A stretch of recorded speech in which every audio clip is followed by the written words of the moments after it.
welcome to the Cade Friends podcast. This week, I am joined by my friends, Diane Davis and Jennifer Holt. Hi. Happy hands. Hi, guys. How you guys doing? It's a great day in Tulsa, Oklahoma. It is a great day in Tulsa, Oklahoma. That is exciting. That's exciting. Diane is our main guest, really. It's Diane's episode. Jennifer's here to man the controls and everything, make sure everything's operating. I'll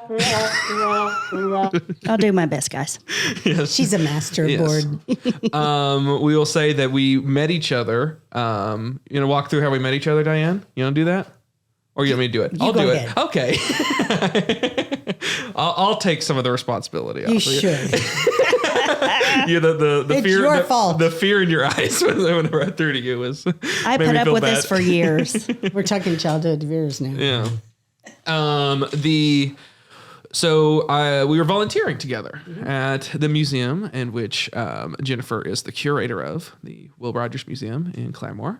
And we were, what was our jobs there? We were mostly, we scanned things and we clipped newspapers. We preserved for history. Oh, sorry. Yes. I forgot the right. You were my preservation specialist. Right. Yeah. You can always come up with a good name for a volunteer, right? Yes. I should face the mic instead of her. I get that. Okay. No, that's fine. Yeah. We were preservation specialists where we scanned pictures, loaded metadata, which if she would have just let me have access to those computers. Anyway. Yeah. And we had great conversations. Yes. That's where we realized that we could have really good conversations. We talk about movies.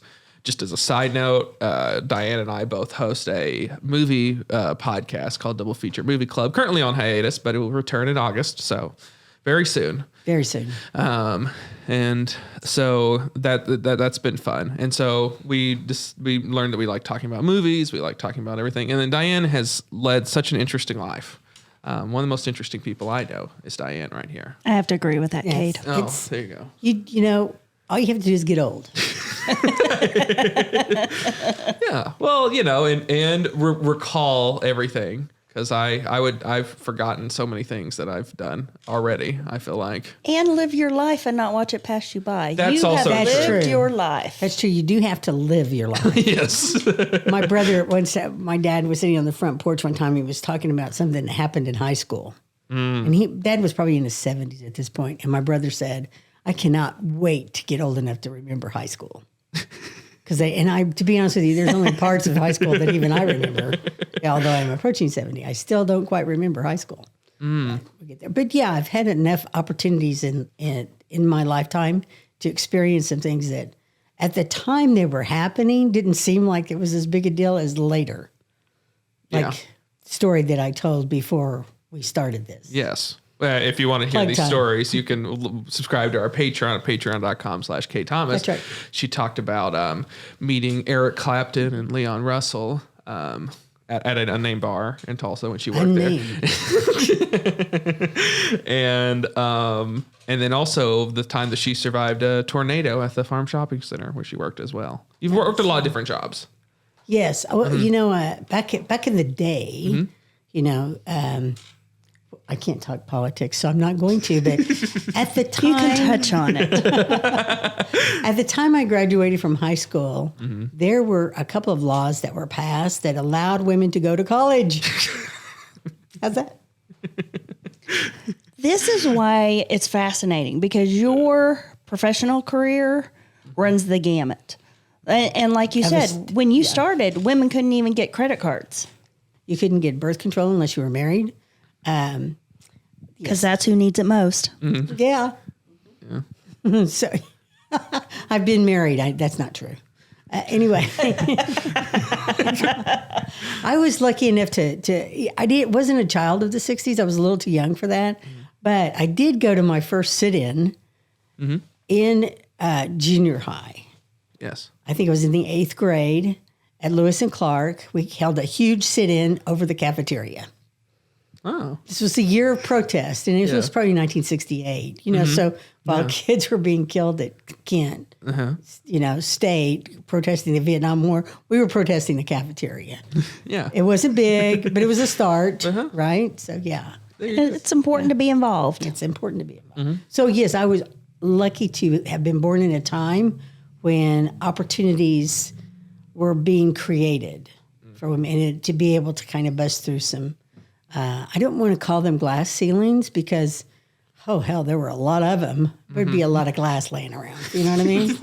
But a lot of barriers. There were a lot of barriers. And being in Oklahoma was certainly the place to run into those, more or less. But, yeah, when I graduated from college, I had a degree in business administration.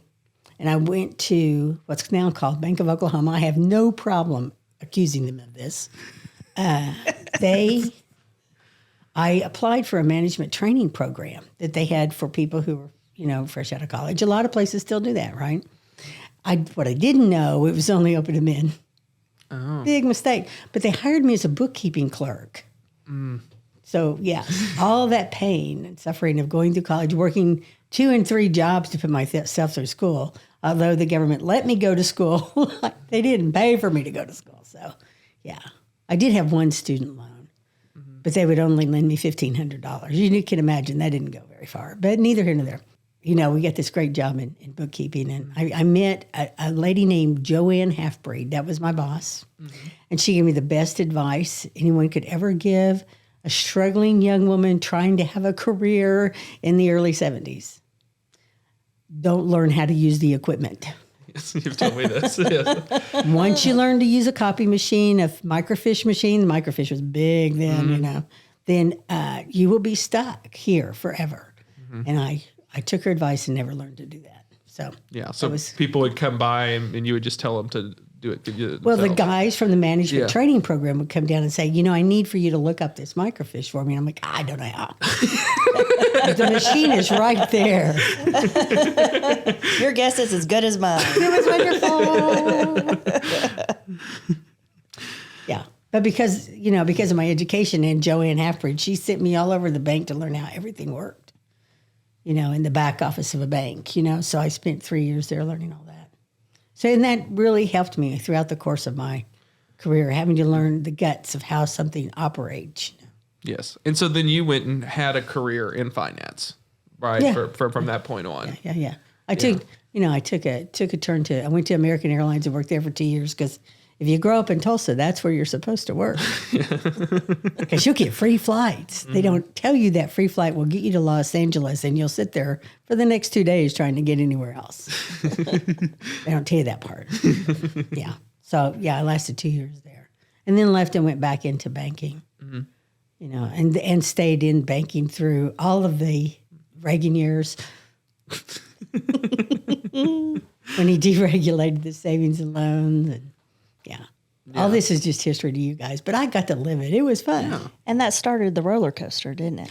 Right. Big time. Oh my gosh. Yeah. When they deregulated the savings and loans, I have one really good story of when I was still working in Tulsa at First Tulsa was what it's called then. The Sooner Federal Savings and Loan. Is it still in existence in Tulsa? Do you guys ever heard of it? I don't think it. I think it probably got bought by somebody. But anyway, they at the time you didn't have branch banking and ATMs. People went to the bank to cash their checks. Well, what banks do on paydays, when they know it's a payday, they make sure they have enough cash in their vault. They order it ahead of time in order to pay out cash to people. Okay. Well, back in the 70s and 80s, without ATMs and branch, they came to the bank, right? So you had to make sure you had enough cash in the vault. Well, they ran out of cash in their vault. And this was what McDonnell Douglas has just been paid. Back then, McDonnell Douglas and North American, those were the big employers in the city. And needless to say, the rumor started fast. And that bank had a run on it. I'd only heard about that from A Wonderful Life. I'd never seen anything. So we had to go down into the vault of the bank I worked at, count out cash and get it put onto armored cars to ship it over to, Sooner Federal, because they were a correspondent of our bank. In other words, they kept funds at our bank. And to get it over to Sooner Federal so that because the lines were out the door, there was a run on the bank. I thought, this can't be happening at the time. Now it's like, oh, that's quaint. Because all these banks in the city had to get enough cash over to them because they went so far beyond what expectations were just because of the rumors that started. And I'm sure there's somebody out here who's from Tulsa listening that's going, I remember when that happened. Yeah. It was pretty cool to get to see that. Yeah. Actually, when at the time. Most of my stories are like that. Not cool at the time. But in retrospect, it's a fun. In retrospect, it's kind of fun. Kind of fun standing in line there at Penn Square trying to get that cash letter whenever they failed. Yeah. And then you had a career that took you to different spots in the United States, right? Yeah. You know, I can honestly say every bank I ever worked for all became part of JP Morgan Chase. Because during the 80s, when the bank started failing, you know, and I really only worked at one bank where they literally walked in and said, give us your books. It was so scary. Wow. Let me tell you, that was scarier than the tornado. When you have the feds walk into your office, and here I'm head of the bookkeeping department, right? I got all the records. When they walk in and say, tell your staff to go home, to leave everything on their desk. We are here for your books. You have to stay. It was fun. Again, in retrospect, right? In retrospect. Not a fun time. That was a hard drinking that night. Let me tell you, some hard drinking went on that night. After that, you know, when the banks started failing, they started merging. And this is how banks have bailed out the economy many times. I hate to say that. I know it's not cool to say banks help things. It's better now in this generation to say how horrible they all are. But the reality of it is at the time they were keeping the economy from going into massive recession. There was a recession that was happening, but it was regional, and it was because of the banks shoring up and buying each other and bailing each other out and all that kind of stuff. And when you worked at a bank that couldn't be bailed out, you knew it was really a bad place. And I worked at one because that's when the feds walked in, right? Yeah. The feds walked in, nobody would buy you. So then you go on the market as like this really cheap instrument. And we got bought by a bank in Dallas that I had worked for originally. I mean, you go back and forth. I worked with people back and forth. I had to do dispositions with people because of stuff people do. Back in the 80s, it was a wild time. It was really wild in banking. And then I had a boss one time. When you went to lunch with her, you had to be prepared to drink. She was a drinker. And she also had a husband who was Colombian and a boyfriend that was with the Dallas Mavericks. So he would pick her. You need one of each. Yeah. He would pick her up at the building that we worked in downtown Dallas, and he'd be like, "Oh, the husband's in Colombia." Well, then to come to find out later, when he went to jail, and she was barred from banking ever again. I don't know that she ever went to jail. I don't remember, but her boss did. Mm-hmm. You know that this whole little money laundering thing was going on. One time we had a staff meeting at her condo in Dallas, and another guy that I'm still friends with, he and I got there early. And we get there, and our boss tells us, I'm going to run out for some bidets. You guys just make yourself comfortable. So we go into the living room. There's a bong. There's a plate that they've been putting lines of cocaine. We're like, what the? All the essentials. The 80s essentials. Yeah. I think I'm like 32 at the time. And I look at Ray and I'm like, oh my God. He goes, we got to clean this up before everybody else gets here. Because we were the young ones on the staff, you know. Yeah. So, yeah, it was pretty funny that we were like trying to find a place with bong. It was hilarious. I know. What kind of times. Yeah. And that was before I traveled for the bank. The 80s were quite a time. Let me tell you. It was quite a time in banking. And then the 90s came along. And, you know, by this time, banks are buying each other to a point. They've passed laws. They've deregulated the banks. They've passed laws for branch banking. Mm-hmm. So this is when you started seeing the big consolidations taking place, where banks were, you know, the bigger banks were buying up the smaller regional banks. And then the regional banks were starting to become massive. And that's where what you see now with the Bank of America and Wells Fargo, Chase Bank, all those, this is when they started building these huge, massive banks. The too big to fail banks.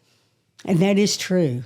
You know, it would take down the economy. We had to literally create programs to where if the bank failed, we could automatically send the FDIC all of the accounts of people that had less than $200,000. Because when you have 40 million freaking accounts, you can't do that by hand. It has to be programmatic. So. And so you developed a lot of programs, right? That was part of your job. You know, I think people, at least these days, when I listen to your podcast and others, they really worry about where they're going and what they're going to do in their career, and you know, what do I like, what do I want to be, when I grow up, and all this kind of stuff. And I think what I learned and what I would pass on to you is that you don't really know those things until you've had an opportunity to experience a lot of things. And I will tell you, even though I stayed in the financial services industry throughout the course of my career, I didn't really find what really gigged me and what I really loved to do until I was like 40, 45. And although I was still at the bank, and I was just given an opportunity through the course of all the banks failing and mergers and all these things happening, that I found that this whole idea of controlling stuff was really part of me. And that's when, I started running projects. And the way I always looked at it from the bank's perspective is I sold my services like a contractor to the highest bidder at the bank. You know, and me and my team, we could go in and take two banks that are going to merge together, and we could consolidate their computer systems. And we could do this stuff because we learned how through the course of the 80s and all these banks merging and failing and doing all. So we learned all these lessons from that, and we could put them together into a project to where we could make those things happen faster, more efficiently. You know, that kind of thing. And we just, I always consider myself kind of like a contractor to the bank, even though I was a full-time employee. So you moved from project to project, Yeah. just completely different things? Some projects would take 2 years, some would take 6 months. Places do this now. And I recommend anybody out there who's young and want to get more education to take advantage of this from their employer.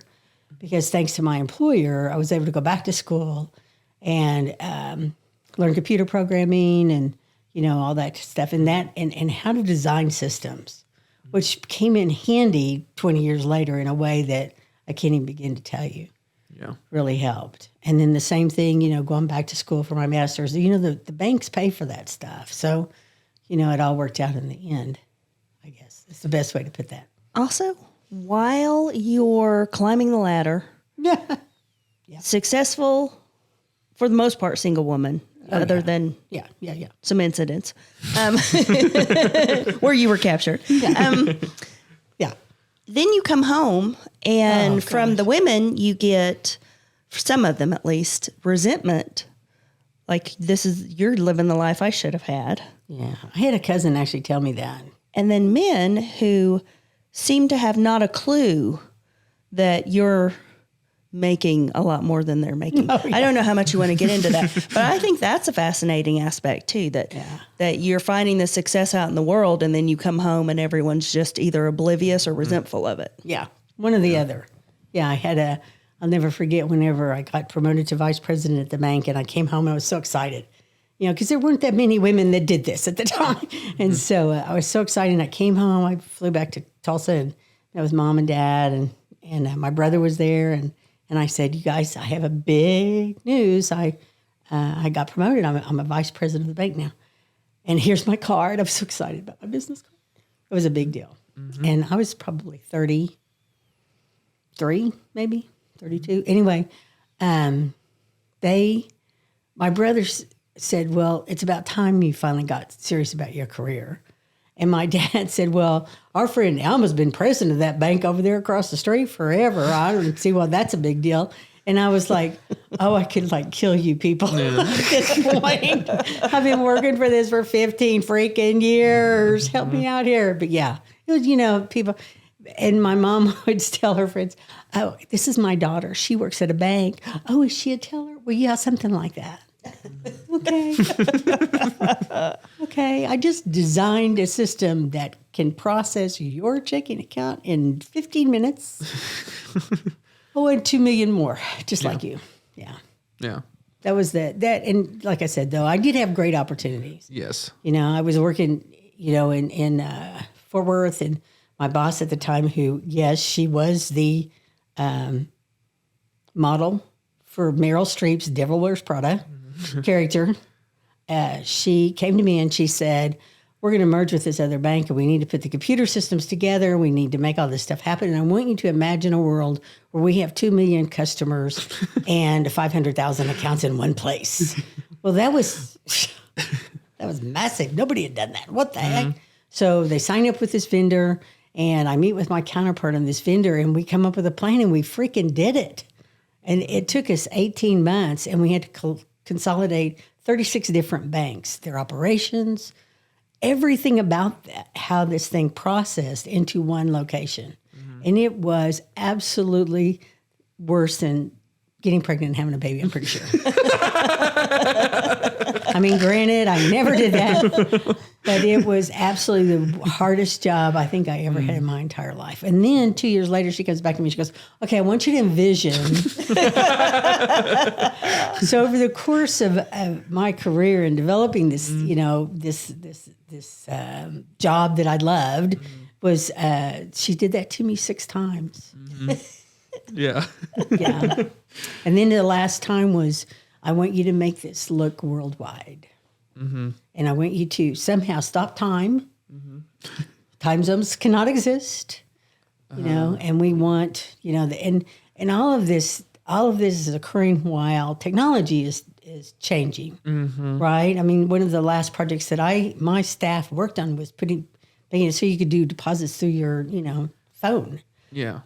So technology is changing. It's getting faster and faster, and the world is more real time, et cetera, et cetera. But to crunch numbers at that level, you still need COBOL. And that's still running today in every big bank in the country. Somewhere, those old programs are still running because they can crunch numbers faster and better than anything that's been developed since. Isn't that amazing? They're looking for COBOL programmers. I could get a job. Well, why don't you go do that, Diane? No, thank you. I hated program. I mean, I did program for a little while, but I hated it. And now you're retired. I am retired. Yes, and you're enjoying I that. just have stories now.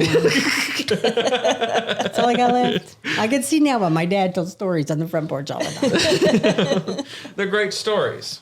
I did have some great stories. Yeah, they are I had really great really stories. opportunities. I got to work all over the world. I got to do fun stuff and Yes. and all that. You wouldn't believe just the different parts of where we're at trivia or with other people or whatever. And then someone's like, well, I'm going through this thing. And it's like, I have the exact advice that you need for this because I went through an exact sort of situation as that. Yep. I remember there was someone that we met at one of Andrew's photography shows. And they were like, I'm moving out to Chicago now. And then you were like, well, let me tell you about what you should do. And here's because I lived in Chicago for a bit. And Yeah. just a bunch Don't of buy a coat here. Yeah. They don't sell coats here that they sell in Chicago. So Yeah. definitely don't want to buy a coat here. I love Andrew's photography. Did he ever tell you I bought one of the pictures that he took at the, you know where the pecan grove is off 66, but not far from my house. Oh, yes. Okay. Yeah. I know what you're talking about. He took a picture at as the sun setting of one of the deer herds there. I mean, it is spectacular, and I can't believe I haven't shown it to you if you've been to my house. Because I was like, give me the picture now. And he's have like, it hanging? yeah. Okay, I had it cool. framed. It's beautiful. Yes, he's such great photography, which we plugged him on the last episode, but we'll plug him here as well. Great. Well, do you want to go into our first segment, Diane? No. I don't think I'm going to like it. That's why. No, go ahead. Okay. Well, I think we have to start it out as we often do. It's really more of a question, but we'll go ahead and go into it. It's childhood fears. I hate this. You're not going to like this.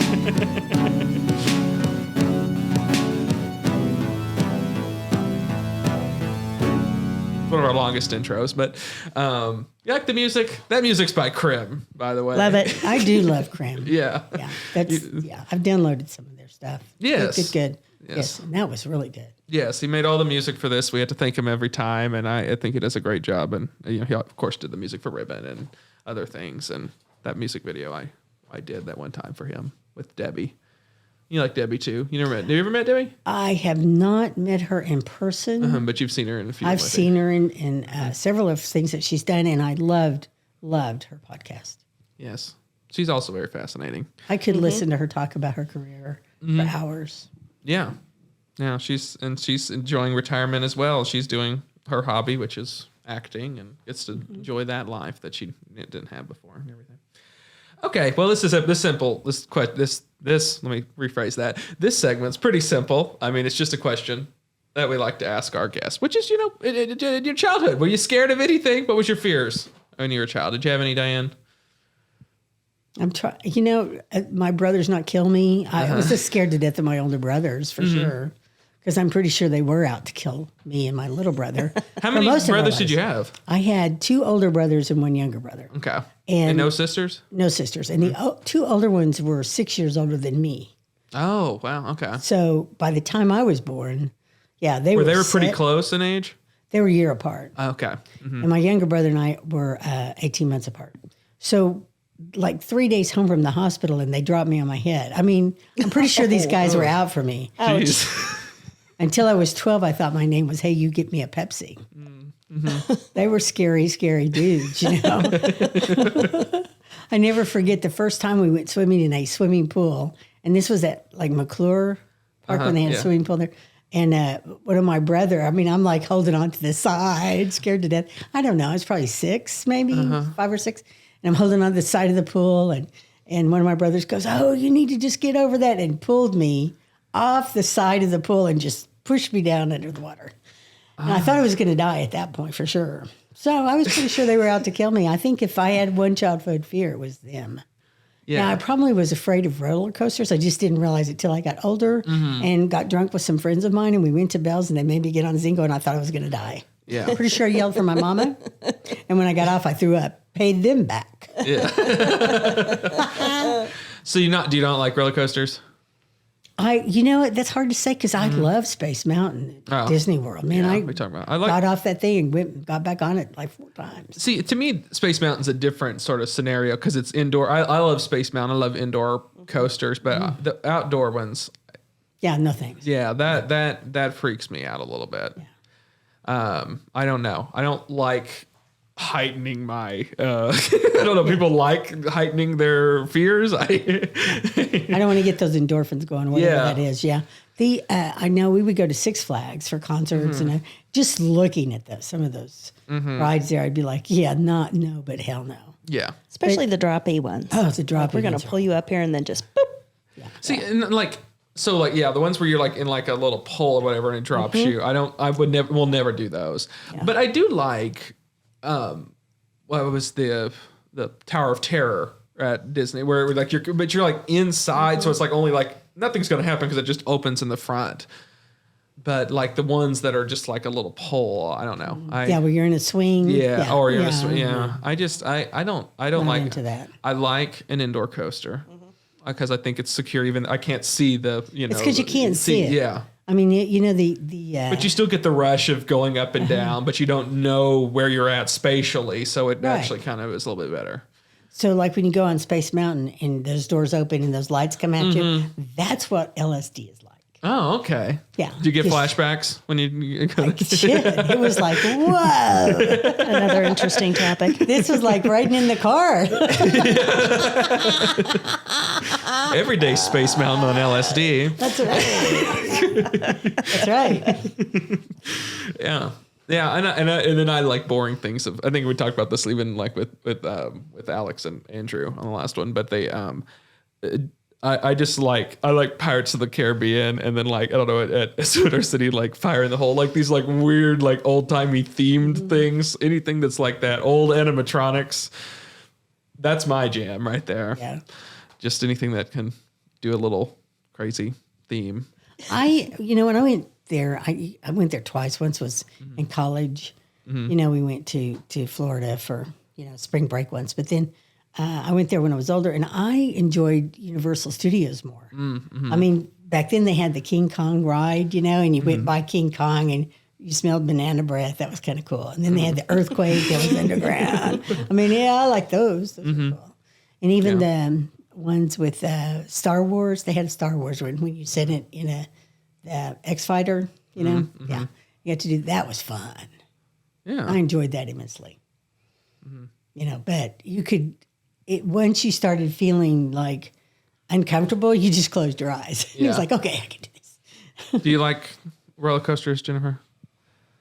Or anything? Yeah. You do? I'm okay. I'm well, fine don't let on us a roller dissuade you. coaster. No, it's mainly I just don't like the ones that pick you up and drop you. Okay. As long as there's some motion there, I'm happy. Okay. Inside or out, I can do either way, and I don't mind the ones that twist and go upside down either. But I do prefer. I'm glad they all have shoulder straps now instead of just the. Back when I started on roller coasters, it was just that bar. You were hanging on for dear life. Yeah. I'm so fearful that I'm going to lose my wallet out of my pocket, my glasses off my face. I'm just like, I live in this intense fear that just that's going to happen. I have intense fear of falling that far myself. Yeah. When we were traveling, I think you could grab one I don't know. When we were traveling every week, we got so enthralled with plane crashes. Because we really wanted to know how many seconds did they have before they hit the ground. Because those are the seconds of the biggest fear of your life. Yeah. How long is that going to last? 30 seconds is a long time. Well, yeah. We would sit there at lunch and time it. After a plane Mm-hmm. crash, how long was it? Okay. And we would sit there. Oh, man, that was a long time. Yeah. Knowing we were going to get on a plane that night. Didn't you go through plane crash training? We did. A plane crash. It was a simulator they have in Dallas. At the American Airlines Center, they have a plane crash simulator. And where we did, these are my favorite team building exercises. We were talking about team building the other day. Do not put me on a ropes course. Yeah. I'm going to cry. But put me in a plane crash simulator and we're going to have some fun. That beats trust falls any day of the week. That's right. I agree. Yeah. So we get to do that. They take you through a course, before they put you in the simulator. And then they put you in a simulator, and it's like you're sitting in first class or on a plane, and the cabin, jars, and it drops. That's the worst feeling. You were talking about drop rides. Nothing's worse than being on a plane and it dropping like 10,000 feet. It's I wish that they would have real world scenarios of fear that's what theme parks are, like a plane crash simulator. It was good. That would be cool. Let everyone kind of experience, and see how you would react to it. Yeah. When we went through some training beforehand, so we knew what to do, what they told us to do, and all that. But the cockpit filled up with smoke, and then the lights went out. So what are you supposed to do in that scenario? Get the out of there. Out of the plane? Yeah. So what would they tell you? Like it's like what? So how are you supposed to get out of it? Yeah. What's the scenario? Here's a scenario: the plane is bouncing. The lights are going off. Yes. It's making horrible noises. Yeah. The noises were really. Do they have scary. like a captain coming on the intercom being like, okay, yeah. And that flight attendant saying, what was it? Brace. Yeah, the whole 9 yards, and then it stops. I mean, you hit the ground literally in the simulator, and then the cabin starts filling up with smoke, and the little lights come on. Okay. And so I'm in like the third seat back, I guess, and there's a guy next to me who I didn't know, and I'm on the window side. And I mean, when that thing stopped and the smoke started, I had my seatbelt off and I was climbing over that thing. But you would not know it was too real. I was like a second person off the plane. I was 3 rows back. They said, get off. You got to get off. Because more people die after it crashes than before, obviously. Yeah. They die from smoke inhalation. Ah. Yeah. Interesting. So that was fun. It was a lot of fun. That was one of the best team building things I think we ever did. Yeah. We learned from it. Yeah. You learned who's going to, push past you. And who's going to self-preservation, baby. The will to live. Yeah, who has the most will to live. They taught us how to open those exit doors, how they always say open the exit doors and stuff like that. They're not as easy as they look, let me tell you. Well, I'm sure they don't want that just to be Yeah. opening during mid-flight. They're once a plane crashes, they're not easy to open. Well, yeah, on top of that, yeah. And what not to wear on a plane? Like don't wear hose. That stuff will just burn right into your skin. Oh. Isn't that awful to think about? Don't wear anything polyester. I heard like sneakers, the bottoms will melt. Yeah. Because of the heat? Yeah, if there's a fire on a plane, Oh. bottoms of your sneakers will melt. So wear something with like leather soles. Wow. Yeah. That's Yeah. fascinating. Well, hopefully we save some people today with this information. You know, we probably did. We probably did. But Saving lives every day. Cade Friends. I didn't fly on my first plane until I was 24. See, more people fly younger now. Yeah. You know, and that kind of thing. And I wasn't afraid to get on a plane and fly on a plane. I worked for American Airlines at the time, right? They sent us to New York to work. So the whole plane was people from Tulsa going to New York to work.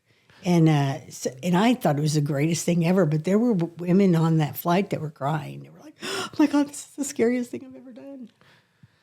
I was never, I only was afraid on a plane one time.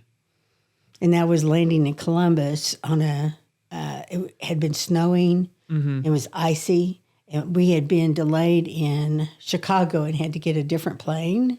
Yeah. And we were coming into Columbus, and the plane touched down, and they reverse their jets, they do all that stuff to stop a plane, and then they turn, right? This plane wasn't stopping. It was still going and going and going, and I'm looking out the window, and I'm seeing the fences go by and all this stuff, and the cabin starts filling with smoke, and the brakes are smoking at this point, right? And they've got the jets on full reverse, which they never do unless they're having a problem stopping, right? Yeah. He finally gets it slowed down enough to turn the plane, and over on my side, the wing goes over the last barrier. The wing goes, think about that. That's the last barrier before that plane was going to hit, and the wing goes over it. That was the most scared I've ever been on a plane. Yeah. And I've been on one where they turned it around and had to dump the fuel, and had the emergency, vehicles running alongside you, when you land in DFW. Yeah. But that wasn't as scary as that time. Yeah, that's something you never want to see. Yeah. It just wasn't going to stop. And here I am in first class on the first seat going, oh, this was a bad choice. Yeah. Well, great. Okay, I've exhausted all my good stories. So my only childhood fear was my brothers killing me. Yeah. So you never That had I knew any, about. You never had any fear. You don't have spiders. You don't have Everybody, who does it? Okay. That's boring. That's Come on. boring. We get everyone says spiders. Yeah. Snakes. Yeah. I grew up in the country. Yeah. They were everywhere. That's I Yeah. got bit by a brown recluse when I was 19. Oh yeah. Yeah. That was better than any drug I ever took in the course of my life. Really? It was hallucinations. I mean, it went a long time with this poison in my system. And my mom said I came out of my room and I said, Mom, there are bananas melting down the walls. And she's like, what the heck? What is wrong with you? And I was 19, so she thought, I'm telling what she thought. Well, I had on a pair of shorts and I turned around to walk back in my room and she saw the back of my leg was just black from this bite. Oh. Yeah. Because it was in the back of my knee. Yeah. Yeah. So she rushed me over to our doctor and he goes, this is going to hurt.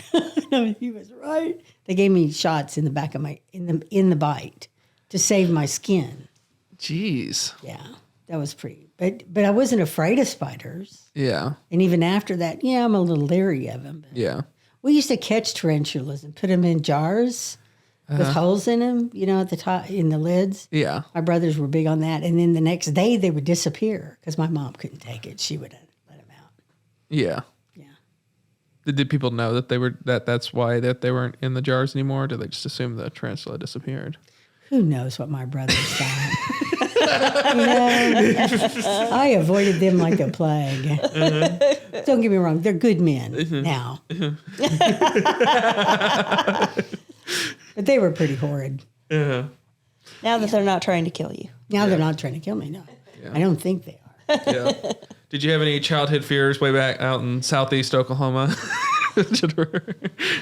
My childhood fear, and it still revisits me from time to time, was something biting or cutting off whatever body part was out from under the blanket.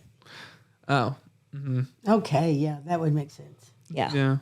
That and anything grabbing me from under the bed after I watched Poltergeist when I wasn't supposed to. Oh, so no 3 kidding. feet out, I would always leap.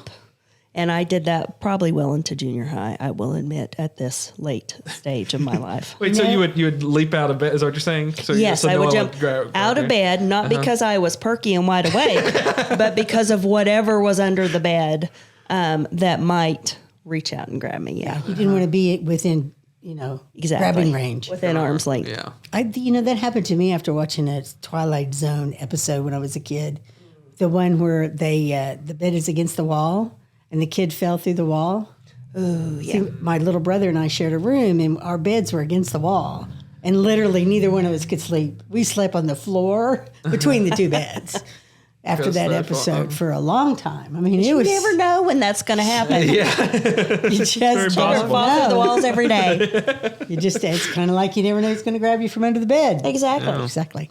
Cut that finger off, that nose, who knows? It could happen. So you laid fully covered? Yes. Okay. And then I'd invariably wake up at some point in the middle of the night and be fine for 2 seconds till I realized, my head's out from under the covers.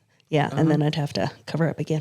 So you actually put your head into the covers as well. I did. So it wasn't just like a foot or an arm. It was No, full body. it was under full body immersion in the blankets. Yes. Yes.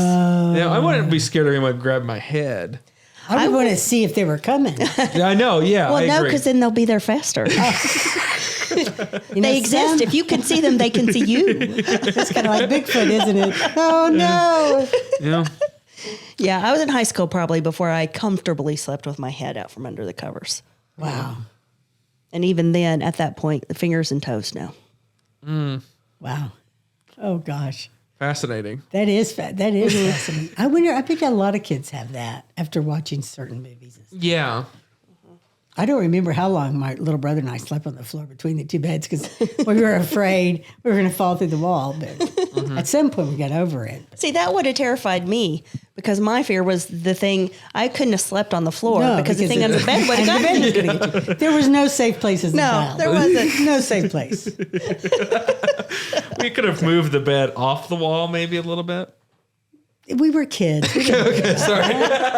Don't try and logic this. Sorry. Yeah, no, I'm sorry. I shouldn't have done we were that. 8 years old. Come on. I apologize.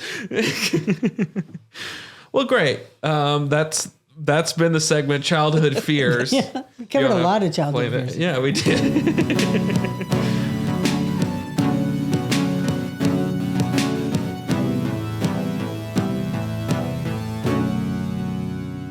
Yeah.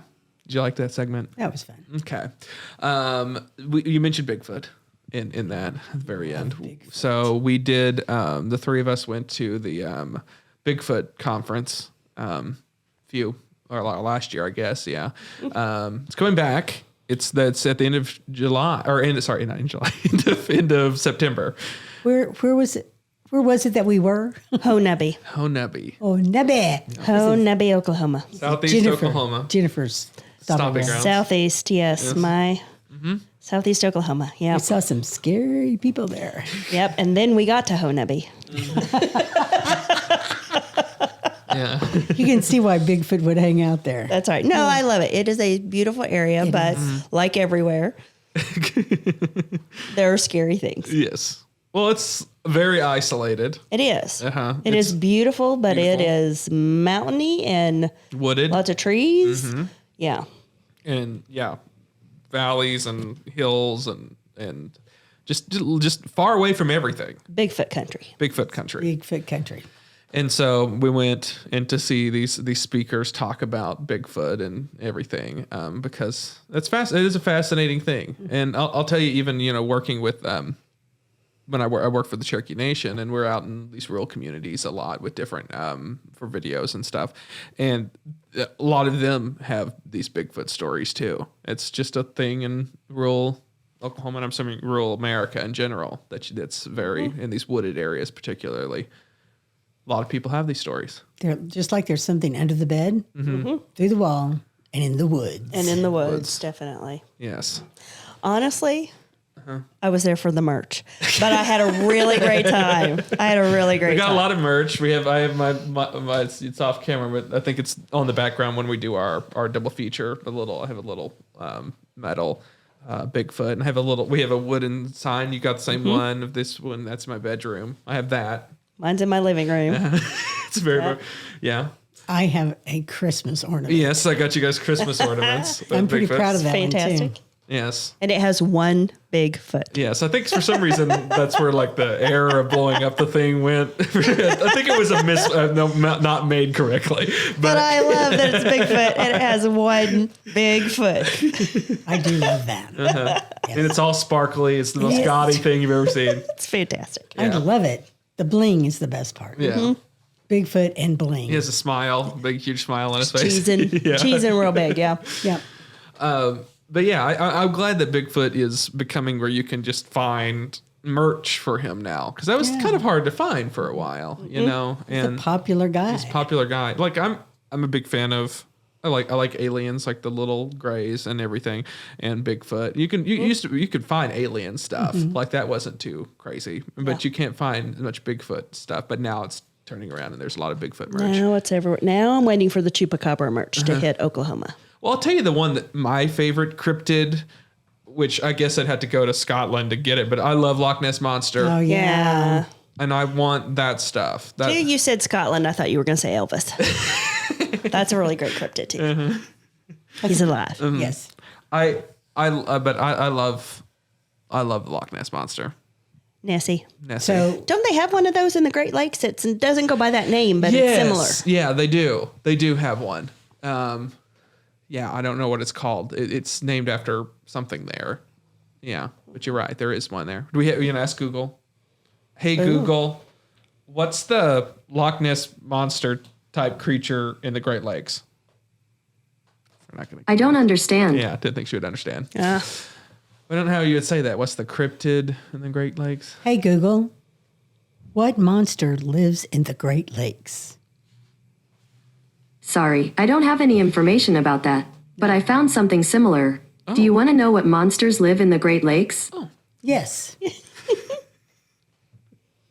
On the website Great Lakes Guide, they say, the Great Lakes are home to some enormous fish species, like the northern pike, muskellunge, and lake sturgeon.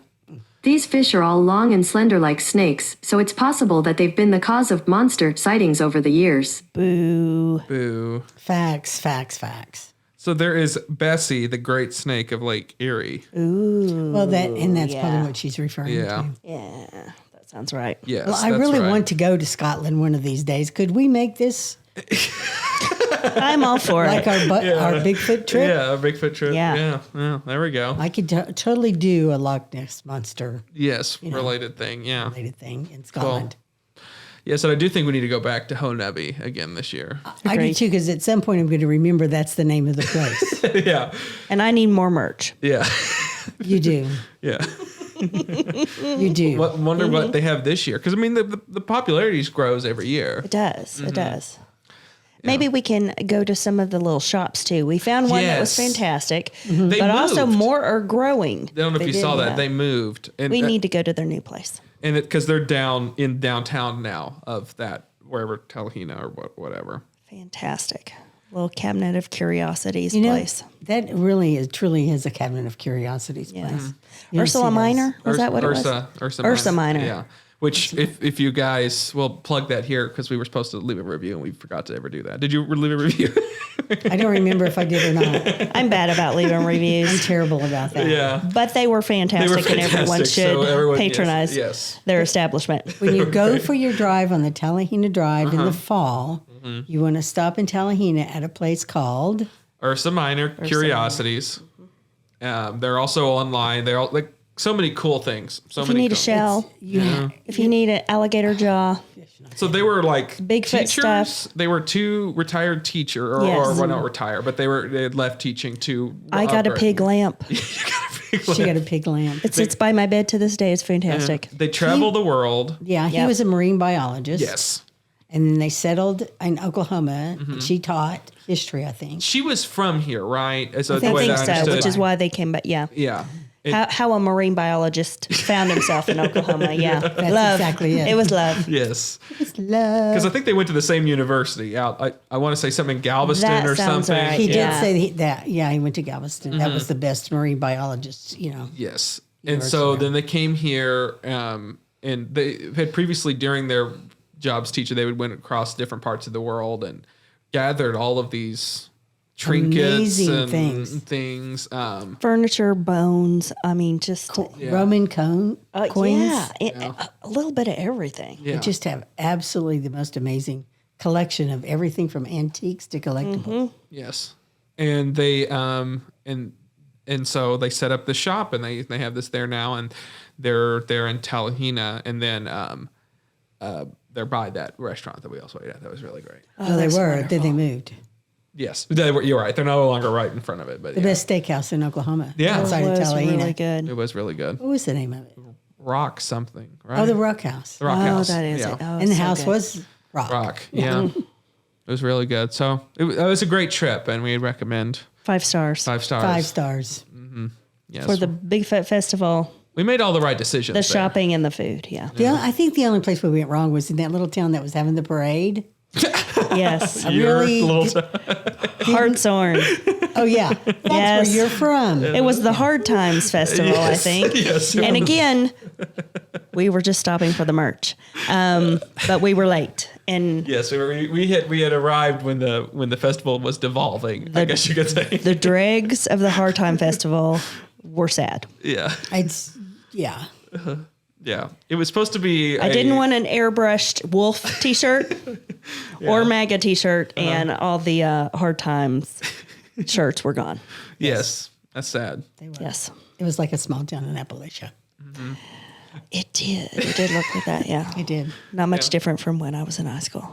Not that I went to Hartshorn, but we cruised Hartshorn because my high school was even smaller. They were the Twin Cities, right? Is what They you were said? the Twin Cities. Oh, my gosh. Haleyville, Oklahoma, Hartshorn. Oklahoma has twin cities. Yes. Yeah, very very similar to St. Paul Metropolis. and Minneapolis. I'm assuming. So you can't even tell the difference. Or like Dallas and Fort Worth. Yeah, yeah. Exactly. Peanut butter and jelly. Peanut and jelly. Yep. Diane, you Cade. you dish out a lot of advice in general. Oh, man. I hate that I do that. But Yeah. yeah, I get it. You're great at it, though. You give Yeah. great advice. I try not to, really. You wouldn't be amazed how many times I bit my lip. So we only get the small portion of You it. only get the When she part- can't control it anymore. But I just can't shut up. Yeah. Well, okay. So for young people out there, look. You can look into your camera there. To the young people out there, what you got some advice for them? Whether that's about love, about your career, about happiness in general, financial advice. Talk to the young people, Diane. Don't sweat it. I mean, I think when I listen to you guys talk, sometimes I just want to go, oh my gosh, you guys, you got a whole lifetime to figure this out. You don't have to have all the answers right now. You don't have to know what you want to do the rest of your life right now. You don't even need to know what gigs you or makes you happier. You don't have to know that right now. You need to live life a little bit first. Go find out those things. You're going to hate a lot of stuff. You're going to love a lot of stuff. But that's how you find out what you really and truly care about, right? That and put 5% in your savings account before you pay your bills every paycheck. Just saying. When I was in my 20s, this is all I heard. Oh, Social Security's going to be gone by the time you get old. That's all I ever heard. You're gonna have to save your own money because I'm not gonna have Social Security. Well, guess what? It's still here, and it will still be here. I'm not gonna talk about politics. I promise. That's okay. I already mentioned MAGA. And I know I've told you this before. If people are watching this deeply into our podcast, It really is true. Pay yourself first. I don't care how much little you make or how big your bills are. Pay yourself first. Always save that extra money because that's the only thing that has saved me a couple of times in my life. I lived my entire life without a net. You think about this. Most people have parents who will bail them out, who have a husband that will bail you out, that have someone who has money that will take care of you. I never had that. So you need to live that way. Like you don't have anybody who will bail you out. And that will change the course of how you look at life too. And it's not all about the finances either. I mean, I wouldn't trade $1,000 for a day in Bigfoot. I mean, come on, that was so much fun. I agree. But you've got to go out there and live your life to know what does make you happy, what makes you sad, what will you tolerate within a relationship. The love of my life was bald just like Andrew. He was my soulmate, but he was also bipolar. So there are sacrifices that you just have to decide, what can I do and what can I not do. Well, you can't do that if you don't go out and live it. That's my only advice. That's good advice. Except for I could go on for hours about that. I'll try not to. What was the worst piece of advice you ever gotten? The worst piece of advice I've ever gotten? Stay married. You guys will figure it out. Worst piece. Yeah. How long were you married? 3 long freaking years. Let me tell you. You know, it's pretty sad too because I married my high school sweetheart. Mm-hmm.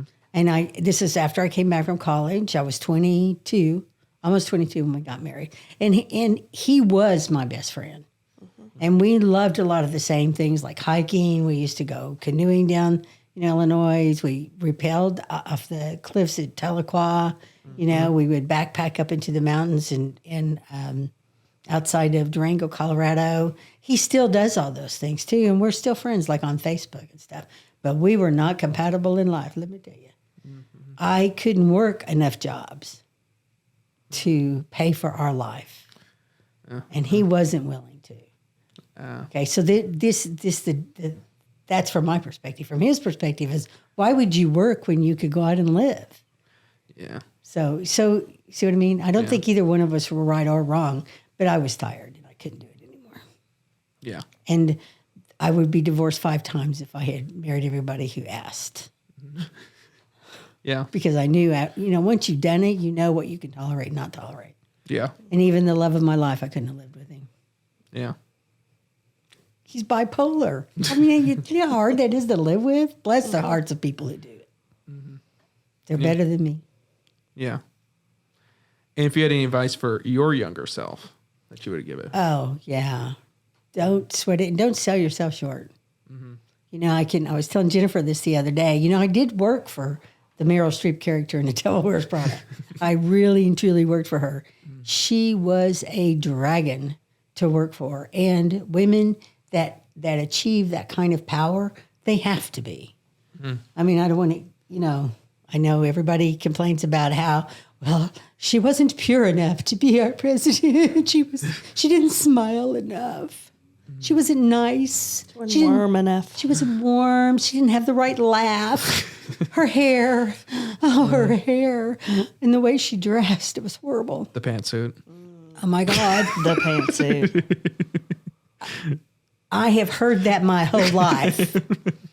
And I have seen women break those glass ceilings and been right there with them and watched them achieve a major success and hit this one point where, suddenly they're looking for other opportunities because that's what's going to happen to them eventually. And with her, I made the big mistake of saying to her, I don't ever want your job because I don't think I could be as tough as you are, when I absolutely could have. Mm-hmm. I told her, I said, I will always support you. I will work my ass off to achieve what you want to achieve as long as you pay me well, give me recognition, but don't make me do what you do for a living. Mm-hmm. And I probably sold myself short. I think I could have done it. Yeah. But then when my dad got sick and I had to move back to Oklahoma, that was career ending right there. I stayed employed for 20 years after that at the same place, which in and of itself was a miracle. Mm-hmm. But my career was over as far as going up any higher. Yeah. So I kind of sold myself short, and I would say, don't sell yourself short. You did, but also didn't she eat her young? Like She would did. bring some women up and then cut them off at the knees if they tried to be her. I saw her do that so many times. It wasn't even funny. So it was a little self-preservational too. Yeah, it was watching that because some people in management think this is how you make people loyal. I am grooming you to take my place. And she was like that. And after seeing her do that to 2 or 3 women, it was like, you know what? This is who you are, and I don't want any part of that part. Yeah. You know, at the same time, no one else was going to give me the opportunity she did. She gave me responsibility that could have caused massive failure. Let's envision a world where I mean, yeah, let's not. I had one time had this guy who was one of the EVPs at the bank asked me, we were standing on a sidewalk in New York City at like 6 a.m. And he said, why on earth are you still here doing this after all these years of doing these projects and making this happen? And we just finished this last project, and why are you here instead of, you know, brushing up with the board of directors, you know, and elbowing with them? And I turned to him and I said, because someone has to keep us off CNN, and that's my job. And I get paid well to do that. So yeah. Yeah. That's, I mean, don't sweat this. And if, my younger self, I would say, don't sell yourself short. Yeah. You were a lot smarter than you thought you were. And a lot prettier too. Now that I'm old, I can say that. That's a thing. I think that if I could tell all the women out there, and, you know, and we have some lovely women on our trivia team that we interact with on a regular basis that are, you know, really in the prime of their life, that, you know, don't sell yourself short. You know, you're beautiful. Yeah. And you are at that point in your life when you are the most beautiful you are ever going to be. you should be enjoying it to the fullest. Girl, get out there and stretch your stuff. Mm-hmm. Right? Yeah. Yeah. Well, cool. Do you want to go into another segment? I thought we were done. We're going to go right now into lore crimes. Oh my God, Lord Clarence. I thought I'd get an applause for something. Guess she's decided you haven't earned an applause I yet. guess I would have thought the freaking Eric Clapton story would have done it, but I guess not. I didn't want to pause mid-story. Yeah. I didn't want to break your flow. Yeah. I don't have good flow. No, you have good flow. I think Alex would have just hit it at any point, you know, at it, because he likes the sound effects. I do love Alex. Oh, that's good. That's good. I wish he could be on our trivia team all the time because he did throw off other teams. Yes. We would have never beat the guys from Google if it wasn't for Alex. Yes. We threw him off their game. Totally. Yeah. They who would have thought that the team from Google would have thought that listening to other people invading their privacy would have been the way to go ahead and win. Yeah. I wouldn't have thought that. I wouldn't have thought that either. But Alex thought ahead. Yeah, he did. He did. Alex has always been ahead of everybody. Yes. So this is lore crimes. If you've known previously, we have talked about Where's Waldo? Mr. Clean was a famous one on our Chooky Dookie Doo episode. I wanted to bring mine. The infamous, yeah. She has to have this way. I need my pup. Uh-huh. Yeah. That would have been hilarious if she brought her dog. It would have been a power move. It would have been. Yeah. If it was freezing outside, I would have, because then I could have put him back in the car. And she would have made you hold him the whole podcast. Here, Cade, hold. Yeah. Hold on. He would be sitting right here. He'd be sitting right here, and he'd be looking at you. Okay, so we're gonna dive deep. This segment dives deep into a pop culture character brand thing that has a deep lore that some company decided to do for some sort of character, and so this you guys know nothing about, just so the audience also knows that you guys were not prepared for what this is. Totally. So today we're going to talk a little bit about Captain Crunch. Okay. Before we get started here, what do you guys know about Captain Crunch? Anything? Just so I just know what the base level is that we're operating with. Jennifer, what's your... I know he's a captain of cereal. Okay. Describe his appearance before we put his image on the screen. Old white British Navy looking cereal captain. What's he wearing? What's going on with his face? Oh my gosh. I don't remember. Does he have one of those hats? It's been a few decades since I've enjoyed some Captain Crunch. I'm sorry, Captain Crunch. Yeah, Captain. It is Captain Crunch. It is Captain. Not to be confused with the captains of the world. That's about all I know. He's got a great mustache. He's got a Sam Elliott mustache. He does have a mustache. I was waiting for Sam mustache to Elliott. be said. Okay. I remember my parents owned a grocery store growing up. Yes. So every time new cereals came out, man, we were all over it. You know? And I remember when it came out and we poured all the bowls of cereal. It's like all the friends would come, Yes. Everybody had a bowl of cereal and we put milk on it and we started eating it and everybody went, oh, that is disgusting. About Captain Crunch? Yeah. Or no one liked Captain Crunch. Oh my But you got to keep Wow. in mind, Disparate we going. had Sugar Pops. We had Sugar Crisp. Okay. We had Fruit Loops. I mean, all these other great cereals were already Yes. on board. Yeah. When Captain Crunch came along, it was the soggy thing. The toucan and the frog. So what was the consistency of Captain Crunch? Captain Crunch. Captain Crunch. Captain Crunch. Well, first off, what was your favorite cereal? What do you like about what cereal do you like? Do you like cereal? I was a Fruit Loop girl. Okay. Fruit Loops are good. So you're Fruit a Loops are Toucan good. Sam fan. When I was older, yes, I loved the toucan. When I was older, Lucky Charms. Okay. So you like little leprechaun? Captain Crunch never really, Yes. That's nasty stuff. Yeah. I'm not a cereal fan. I don't like. That's one of those weird things that people jump up and down crazy for, and I'm like, so that's not my thing. So Captain Crunch is just as much like any of the rest of them to me. But Fruit Loops are Fruit Loops are good. good. And I guess if I Corn had to choose. Puffs. Oh, Corn Puffs were good. Very good. They never got soggy. I like a Frosted Flakes. And Never what liked were Frosted. they weren't Fruit Loops, but they were fruit, but they were more like Rice Krispies.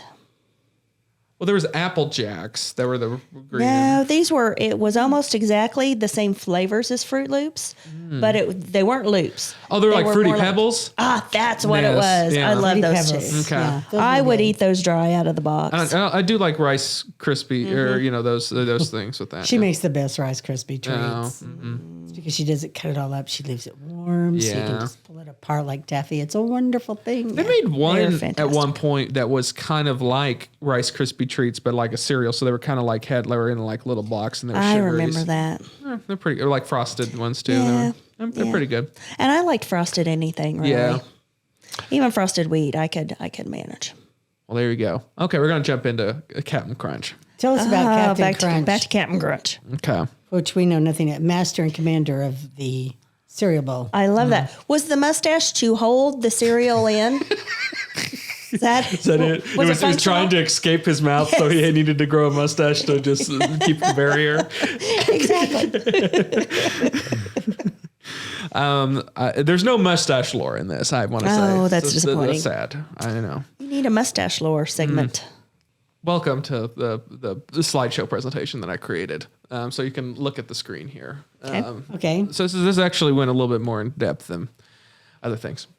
Because I did a lot of research about this, guys. I hope you know. So You are the most inquisitive person I think I've ever met. I'm impressed. Isn't he? Mm-hmm. There is no question too boring for Cade. Mm-hmm. Captain Crunch. Hey, I had his hat right, didn't I? Yeah. Yeah. So there you go. You had the mustache right. Mustache. It's kind of on both sides more. It's kind of on side. Wait. But that's not a hat. That is his head. Oh, you think that's his head? Because his eyebrows are on the hat. You're right. Oh So my that's gosh, his they head. are. That's part of his face.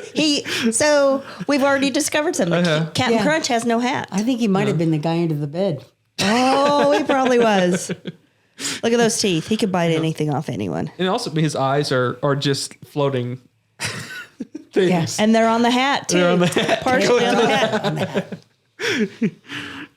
Great. Well, that's just terrifying. Because I remember, I might have to add this in post, but someone had like, now that you brought that up, like a profile shot of him where they like mocked it up. So, because it's like a flat discs that are his eyes. So it's just like that are floating on his like cheek. So yeah, so it's like It's just a creation of Hannibal Lecter. Yeah.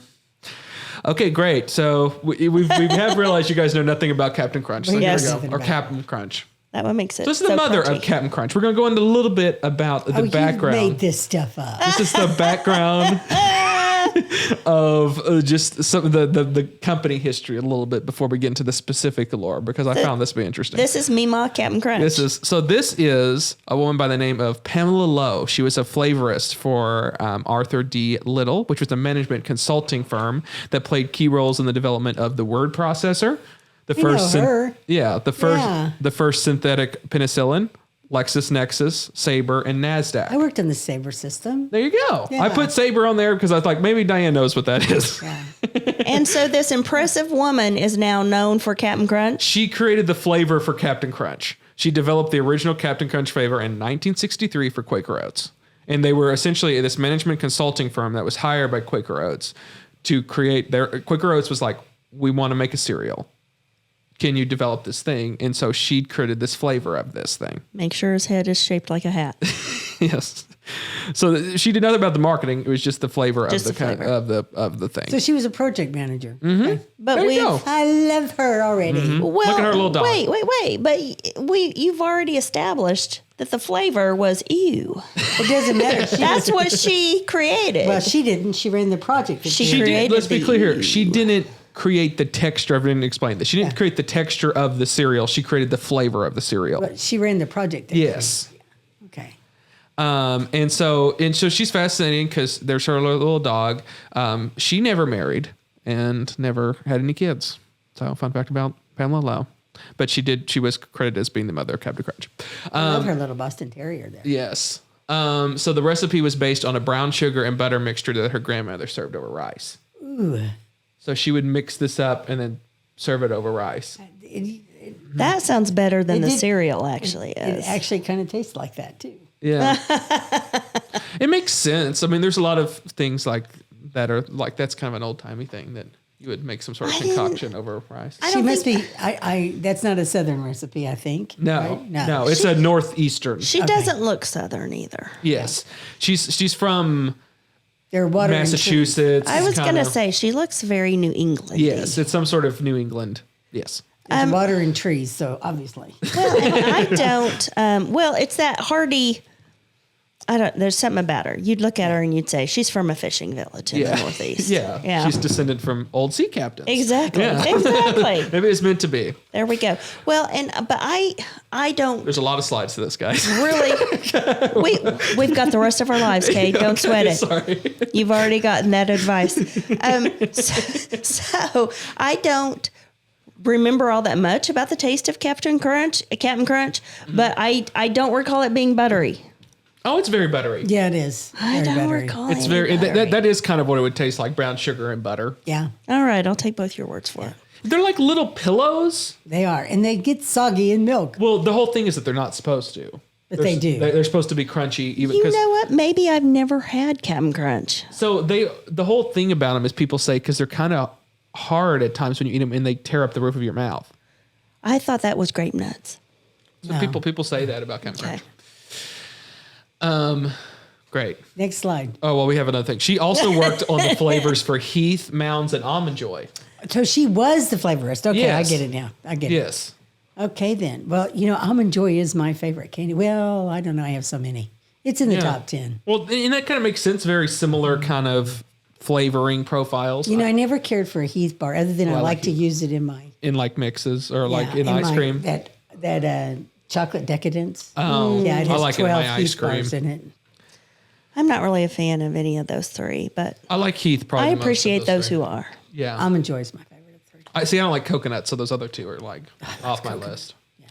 And then lastly, after her death in 2007, the Boston Globe called Lowe the mother of Captain Crunch. Aw. So there you go. A lot of people, this is their favorite cereal, by the way. Well, good for them. They're hardy people. Yeah. So Quaker Oats, going in a little bit, this is the original boxes of that these would be in. Yeah, Stay that's how I remember 'em. Even when in milk. You can see his eyebrows do still kind of go into his hat a They little bit. do. Although with that, it can be argued they're just so bushy that They've went the over. profile Yeah. goes over the actual hat, and that it is an actual hat, not a hat. And then you can see a little bit of like, this is what it kind of looks like. They were little pillow kind of things. They were gross. Yeah. It's even though it says stays crunchy even in milk. No, I didn't really. Well, and then also later on, they would kind of have these berries in them, or not berries, Yeah, but they'd have they the little did. round. They wouldn't just be the plain original. They'd have that. And then later on, they do the oops, all berries, because people love the berries so much. And it would just be the little berry ones, little round. And no berries. one was ever concerned that he was armed. Well, of course not. Well, no. This is the 60s, man. It was not threatening in the slightest. He's armed also with milk. So there's that to go for it. Well, Quaker these days, Oats. many people do think dairy's dangerous. So Quaker Oats wanted to create wanted a cereal to compete with Kellogg's and General Mills because they're not in the cereal business. Quaker Oats was At not that point, at that yeah. point.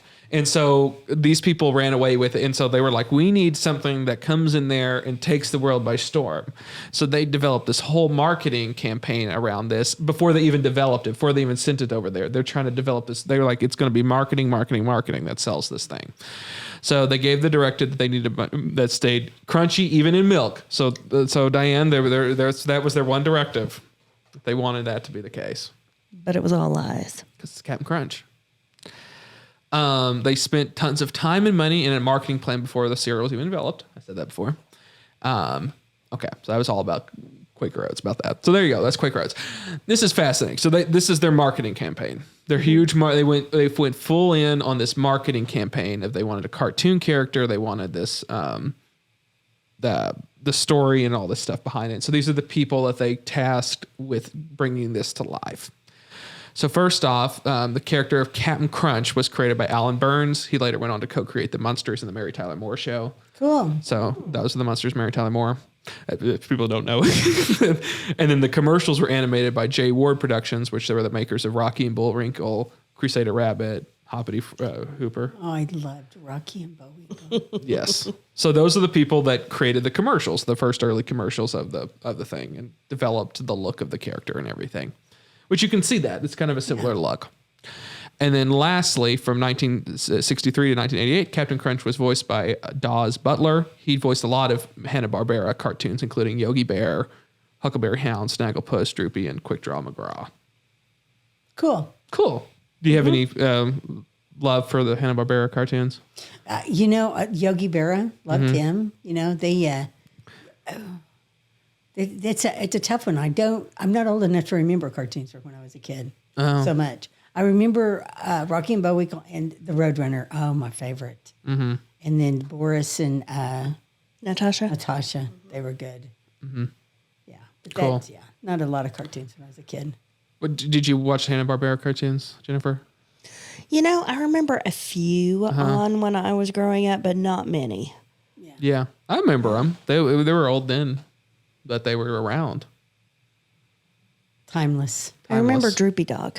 Yes. I remember was sad. Yogi. Yogi's really big. Huckleberry Hound's kind of like a folksy character. Yeah. And then Quick Draw McGraw was he was a horse that shot people. Like they do. Yeah, like they do. I don't know if he's a horse. He looks horsish, right? Okay. Okay, great. This is the first Captain Crunch commercial. You guys ready? Yeah. But this Captain Crunch presents you can hear it now. I remember this commercial. Oh, you do? Morning already, Sea Dog? He has a dog Where's the crew? named Sea Dog. All hands on deck! He's got a crew. He's got a bow Start whistle. the port bow! Oh my God, the bow whistle. I forgot to tell you about that. This ought to fetch him. It's Captain Crunch, the cereal named after me. Captain Crunch. Wait, Delightfully. you think the voice is good? Do you think the voice is, well... I recognize that voice. As soon as Yeah. you started, yeah. I've heard that voice a lot. That's what that looked sugar like. sweet, and fun They're to just some munch 'cause it mid-century keeps it dishes. crunch. So crisp, could never uncrunches, not even in milk. Now, Not even in milk. Anybody for a bowl of Captain Crunch? Oh, you get it. Not everyone Go, thinks my of it. hornpipe sea dog. There's people at breakfast I never saw before. Oh, man's got to be careful when he says Captain Crunch. Now it's your grocer's, Captain Crunch, the cereal that's named after me. It's named after him. It's the lore. Oh my. Oh That's my quite the image. Gosh. I picked that specifically for you, Jennifer. I knew that you would enjoy that. That would scare you right off the cereal, wouldn't it? This is his deep lore. His real name is Horatio Magellan Crunch. Okay. Okay. This is all directly from the Quaker Oats Company. This is all factual things that the Quaker Oats Company decided to develop about Captain Crunch. Okay. This is his backstory. This is his backstory. This is settled. This is official lore. I want to tell you Horatio everything. Magellan. He was born for the sea. Yes, he was. Horatio Magellan Crunch. Okay. He captains a ship called the Guppy. The Guppy, which you saw in that, and that's been always what his ship is called. The Which, SS if you Guppy. were a kid, a ship called Guppy would be perfect. Yes. So that's what he captains. And cartoon ships have to be called Guppy. That's right. He was born on Crunch Island. Of course. Okay. Any guesses about what Crunch Island is?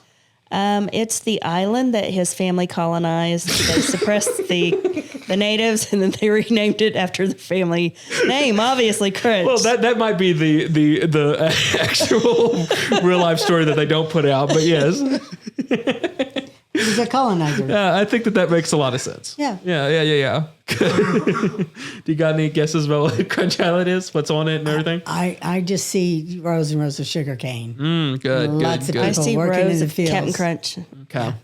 Well, Crunch Island is a magical land off the coast of Ohio in the Sea of Milk. Okay, something doesn't surprise me about that being off the coast of Ohio at all. Mm-hmm. Yeah. And there's a Sea of Milk off the coast That's of disturbing. Ohio. Did you know that there are more serial killers from Ohio than any other state? Serial killers. Yeah. Ooh. Maybe that's why he was California Ohio. comes into a close second, but when you think about their population, Wasn't Wisconsin have a lot too? you know, they do, but Because of the even The Dahmer, lack of sun. Yeah, Yeah. Even Dahmer's from Ohio. yeah. Seasonal affective Well, isn't disorder. John Wayne Gacy from Wisconsin? Isn't he Wisconsin? No, he was from Ohio. Oh, he's also from Ohio? He did most of his murders in Wisconsin, though. I don't right? know. He could have I been don't from know. Ohio. I don't know enough about him. And it truly is because it's I know he was in not a land of Chicago sun. for a while. You think that's not the sun? Yeah, Columbus, Ohio is ranked third in the nation for least sunny days. It's because the Appalachian Mountains are right or to the Yeah. east, so every storm front that comes through there is just stalls. That makes sense. I worked Fascinating. there, and the people there, it's depressing. Yeah. Yeah. That'll do it. Well, why don't you just take a vacation to Crunch Island? Exactly. No, they prefer to kill people.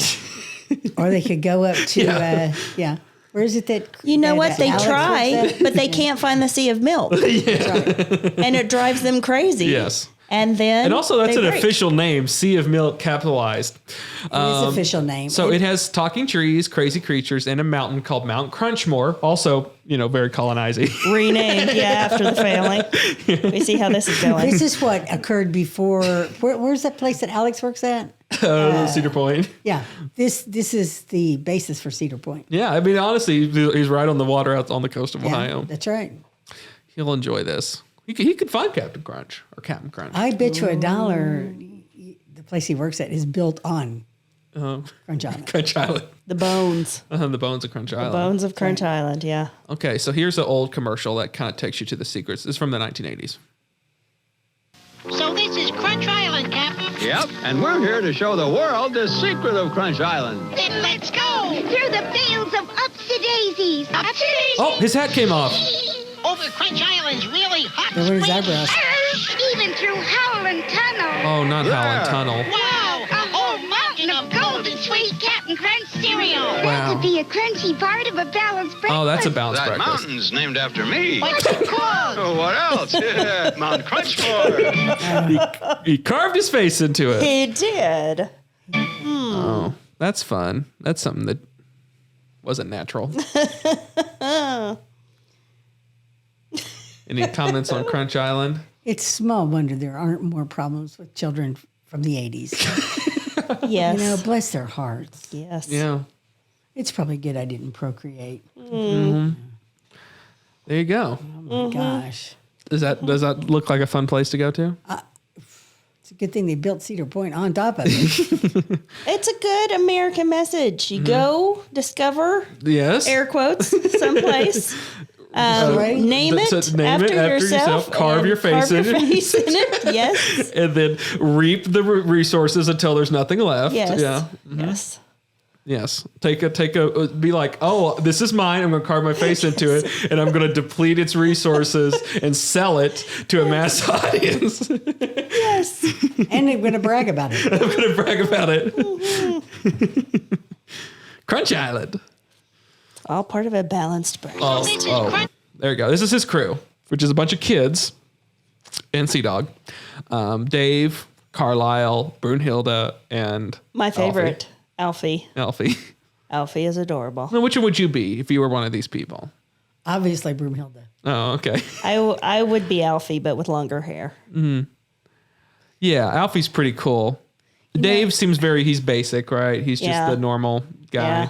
But No one wants to be Dave. But no one wants to be Carlisle either because he looks like why he wears his hat like that. He's blind. Well, I don't know if he's blind, but he folds his hat downwards. But he's blind by choice. He's blind by choice. It's a choice. Yeah, it could be like being one with nature, like closing yourself off of one sense in order to heighten your other senses. Yeah. he's obviously the slow kid. Oh, no one was going to say that, but yeah, that was That's right. No one was going to say that. you were going to leave that unsaid, but yes. This is like Spanky and our gang. Right? It's like they took Spanky and our gang and they keep using it over and over again. Yeah. Let's pick out these 4 characters from Spanky and our gang and make them our gang, our crew. Especially love the very Germanic Brunhild. Oh, me too. Yeah. Yeah. Well, Carlisle Norwegian looking. is also, what was that, like a British kind of? Could be. Could Very be. upper And David kind of- Alfie. Yeah. I didn't think that was mean to give him that name. All Eastern Europeans. Yeah. Again, with the I colonizer. don't know. thing. They seem pretty Western. Oh, yeah. And then, so has Sea Dog grown a different color of fur? What's going on with Sea Dog there? Sea Dog's interesting. I mean, like, it seems like Sea Dog's like almost his first mate, wouldn't you assume, kind of? Yeah. Maybe. I'm trying not to be offended by Sea Dog. I'm having a hard time. He's taller than Captain Crunch and Dave. Or Alfie. Alfie's the tall one. Yeah. I don't see why Sea Dog couldn't just be the captain. Well, he needs, someone that, He needs an older white man. yeah, to voice his. To be. Don't we all? So yeah, it's fascinating. It's fascinating. That crew is the crew's. Yeah. There you go. The laughing's on the other thing. He switched the, Well, you could do like the rim yeah. shot does like a badunch if you wanted to do that. Like if she has like a punchline ever. There we go. That's a good one. I could good use one. that several times for you. today. So there you go. I guess a diverse crowd for the 60s.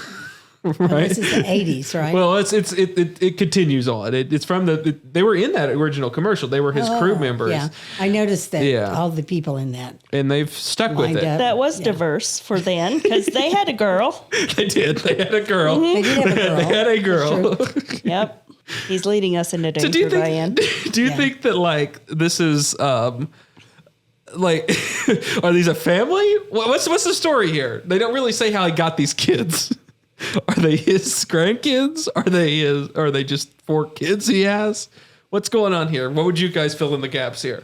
Fill in the gaps. I watch too much true crime. I see something horrifying. This is terribly horrifying to me. I think he's married Brunhild. 40 years older than her. His child bride. Exactly. We're being set I up. think Yeah. I didn't say. I just have photos on the screen. I feel the quicksand. I do too. This is his enemies. Okay, I gotta put my glasses on. All right. What's going on here, guys? Oh, this is like Okay, then. So Does that help? Does that help? The glasses, do they help? No, at all. It looks like the guys on the left there look like a Grinch kind of guy. Mm-hmm. What is that? I think they look like bodily fluid personified. Yeah. And that's either Captain Crunch's ex-husband or that's Brunhild's father or both. That's Jean Lafoot.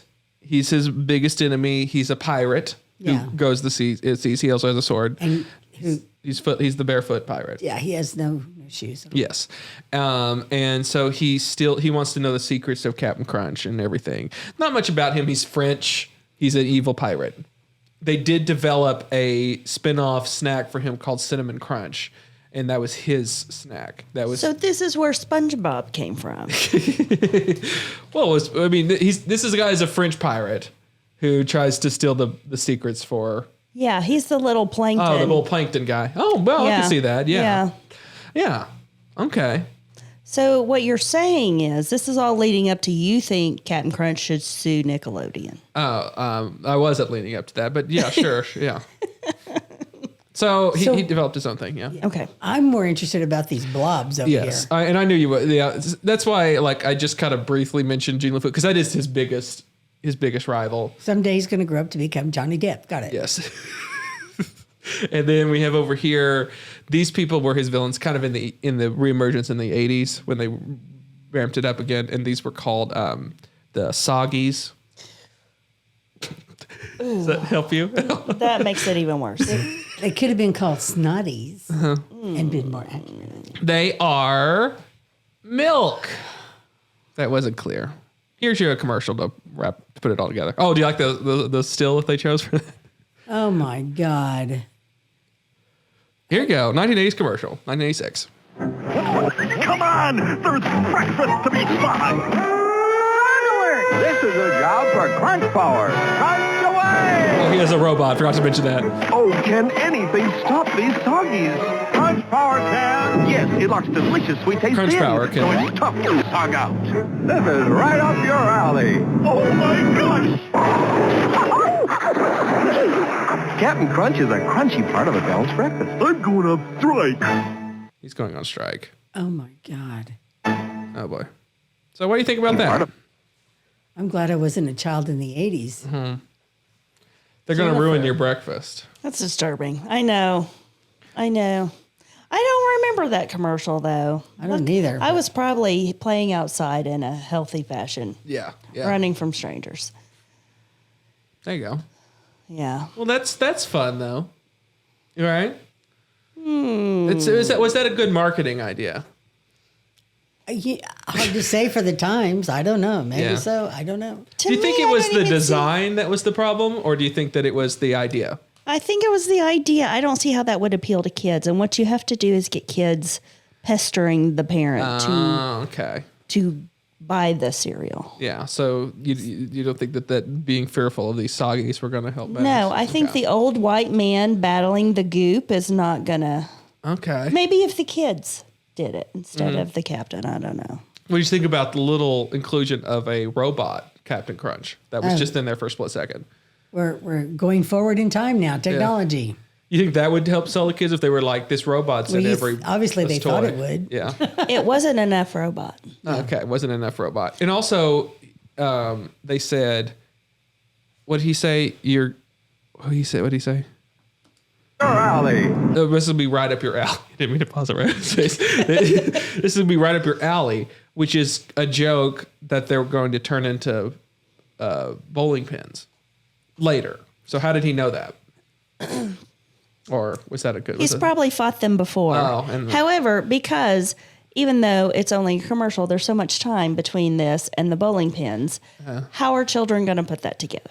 This will be right up your alley. He hits them. They turn to bowling pins. They fall into the water, and then they say they're going on strike. Do you get it? Is that too much going on there with there's milk, they're evil milk personified, trying to soak up Captain Crunch. Captain Crunch has a robot that's going to fight them. He says, this is right up your alley. They turn to bowling pins. Is that too many things going on there? I think 6 people had ideas, and there was no one to tell them no. Someone said, we need to do this commercial for children. Someone else said, we need to do this commercial for the parents. So let's put in humor for the parents and animation for the children. And we see that still happening today in many animated My movies. only concern is that there's too many things going. Like pick the evil milk things and the robot. Can we just not make milk evil? Well, yeah, because they kind of have to have it. They wouldn't want to eat just cereal dry, right? And fewer puns. Oh, yeah. Okay. Well, I think they're trying to appeal to the parents. Yeah. Fewer puns. But parents turn off, their brain turns off when they see commercials like this. My last slide here. Oops. I don't need to watch it again. Stolen Valor. Stolen Valor? So some fun thing that came around that was real big in 2013. Captain Crunch has been lying to us the whole time. It kind of tells you that the stripes on his sleeves would signify that he's a commander in the Navy and not a captain, since he only has 3 stripes on his sleeve. And that became a huge thing that people started saying, hey, he's lying. Captain Crunch is lying to us. And so the U.S. Navy, they had to respond after the controversy erupted. This is the direct quote they put out to the press. Captain Crunch appears to be wearing the rank of a U.S. Navy commander. Oddly, our personnel records do not show a Captain Crunch who currently serves or has served in the Navy. The U.S. Navy had to issue this statement. Yeah. So it is Stolen Valor. And then you know how Captain Crunch responded on he has a Twitter account. I don't know if you know that. Captain Crunch has a Twitter account. And he responded with this. All hearsay and misunderstandings. I captain the SS Guppy with my crew, which makes me an official captain. Regarding today's rumors, of course, I'm a captain. It's the crunch, not the clothes, that makes a man. Hashtag paid my dues. Oh my God, these people are too serious. Now. Okay. Hashtag paid my dues. It was funny until the hashtag pay my dues. Yeah. First off, why Captain Crunch came from Crunch Island? Who said that's the United States It's very territory? True. It's very true. It's off the coast of Ohio. So, in addition to Stolen Valor, he's not a self-made man. Right. Because he came from his colonized island. Could have been his daddy's boat. I think so. It doesn't. He's not in the United States Navy, so obviously. He's just saying that he captains a ship. What does SS stand for? That's a good question. Oh, you may ask Google? It's something ship. Hey, Google, what does SS stand for in ships? Steamship. On the website marineinsight.com, they say, ship prefixes used on merchant vessels are mainly to point out the propulsion technique employed in the ship, such as the abbreviation SS means steamship, indicating that the ship runs on steam propulsion. To find out more, look for the link in your Google Home or Google Assistant app. So let's go back to the first commercial. Okay. Can we see the steam elements of the ship? So does he ever say that he's part of the United States Navy? That's what I want to know. Crunch presents breakfast. That is not a steamship. Not a steamship. Everything about this captain is a lie, Oh. It is all a lie. including the name of his ship. Oh my God, I'm so disgusted. Wow. No, it is mean steamship. That's crazy. It's the first time in my life I've realized marketing is all a lie. Wow. You're so sweet. That's crazy. But do you agree with the sentiment that it's the crunch, not the clothes, that makes a man? It's a trap. It is a trap. It's a trap. It's a trap. It's quicksand all around us. And what do you think about the inclusion of the hashtag paid my dues? Bad. You think that was the worst part of the statement? I think it was. I'm not going to follow Captain Crunch on Twitter. That's for sure. Okay. Also important to note, this is his new catchphrase. Crunchitize me, Captain. Crunchitize? Mm-hmm. Okay. So So this lends us to our little thing at the end, which we say, Captain Crunch, lore crime or lore hero? Lore crime. totally lore crime. Okay, you guys are both lore crime. He hasn't aged, and his crew has gone away. Did he bathe in their blood Oh, okay. to remain young? Did he? That's a good question. Did he, you know? What happened to Brunhild and Carlisle? Well, she probably aged out of his demographic. She probably aged out all right. Yeah. According to our version of the tale, yes. She aged out. Great. Well, so that's a unanimous lore crime. Totally a lore crime. Mr. Clean was a hero. Okay. You like that he was... I loved Mr. Clean. I thought he was adorable. I thought, when I was a kid, I thought Mr. Clean was the genie.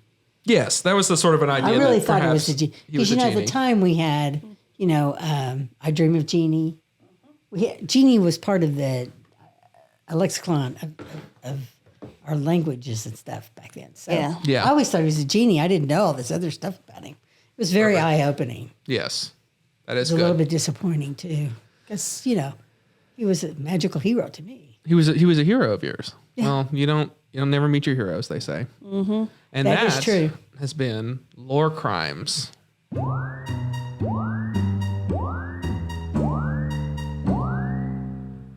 That was fun. That was fun. I Now didn't we know just that. need trivia questions about Captain Crunch. Yeah, we're ready, aren't we? We're ready. We didn't mention, yes, that both of these people are also on our trivia team. That we mention that every That's so right. often when we have people on our trivia team. I love our trivia team. We have every generation. Mm-hmm. I wish we had more boomers because everybody should have more boomers. Yeah. That's what the world doesn't have enough of. We don't have enough boomers. We're dying off every day. Every day we're dying off. Just think, if it wasn't for boomers, you would have never had Captain Crunch. That's true. Yeah. In what world would that have been like? Certainly. You certainly wouldn't have. Certainly would have been different. You certainly wouldn't have had sugary cereals. Yes. Because it was Brunhild would have feeding had a us. much different life. Boy, that's the truth. Yeah. You wouldn't have had sugary cereals, that's for sure. That's a good Yes. question. Was it the first sugary cereal? Like, I were they imagine pretty no. serious before then or no? No, sugary cereals started coming out in the 50s. Okay. It's when the boomers. I mean, I'm in the middle of the boomers, right? So, 1945. So that when they started, moms were like, "Got to feed these people. Give me some Gotcha. TV dinners, some sugary cereals." Yeah, I can't do this. When people start talking about going back to, those are terrible times. Terrible, terrible times. Do you have any hidden talents, Diane? Do I have any hidden talents? Let me see. My fingers are double jointed.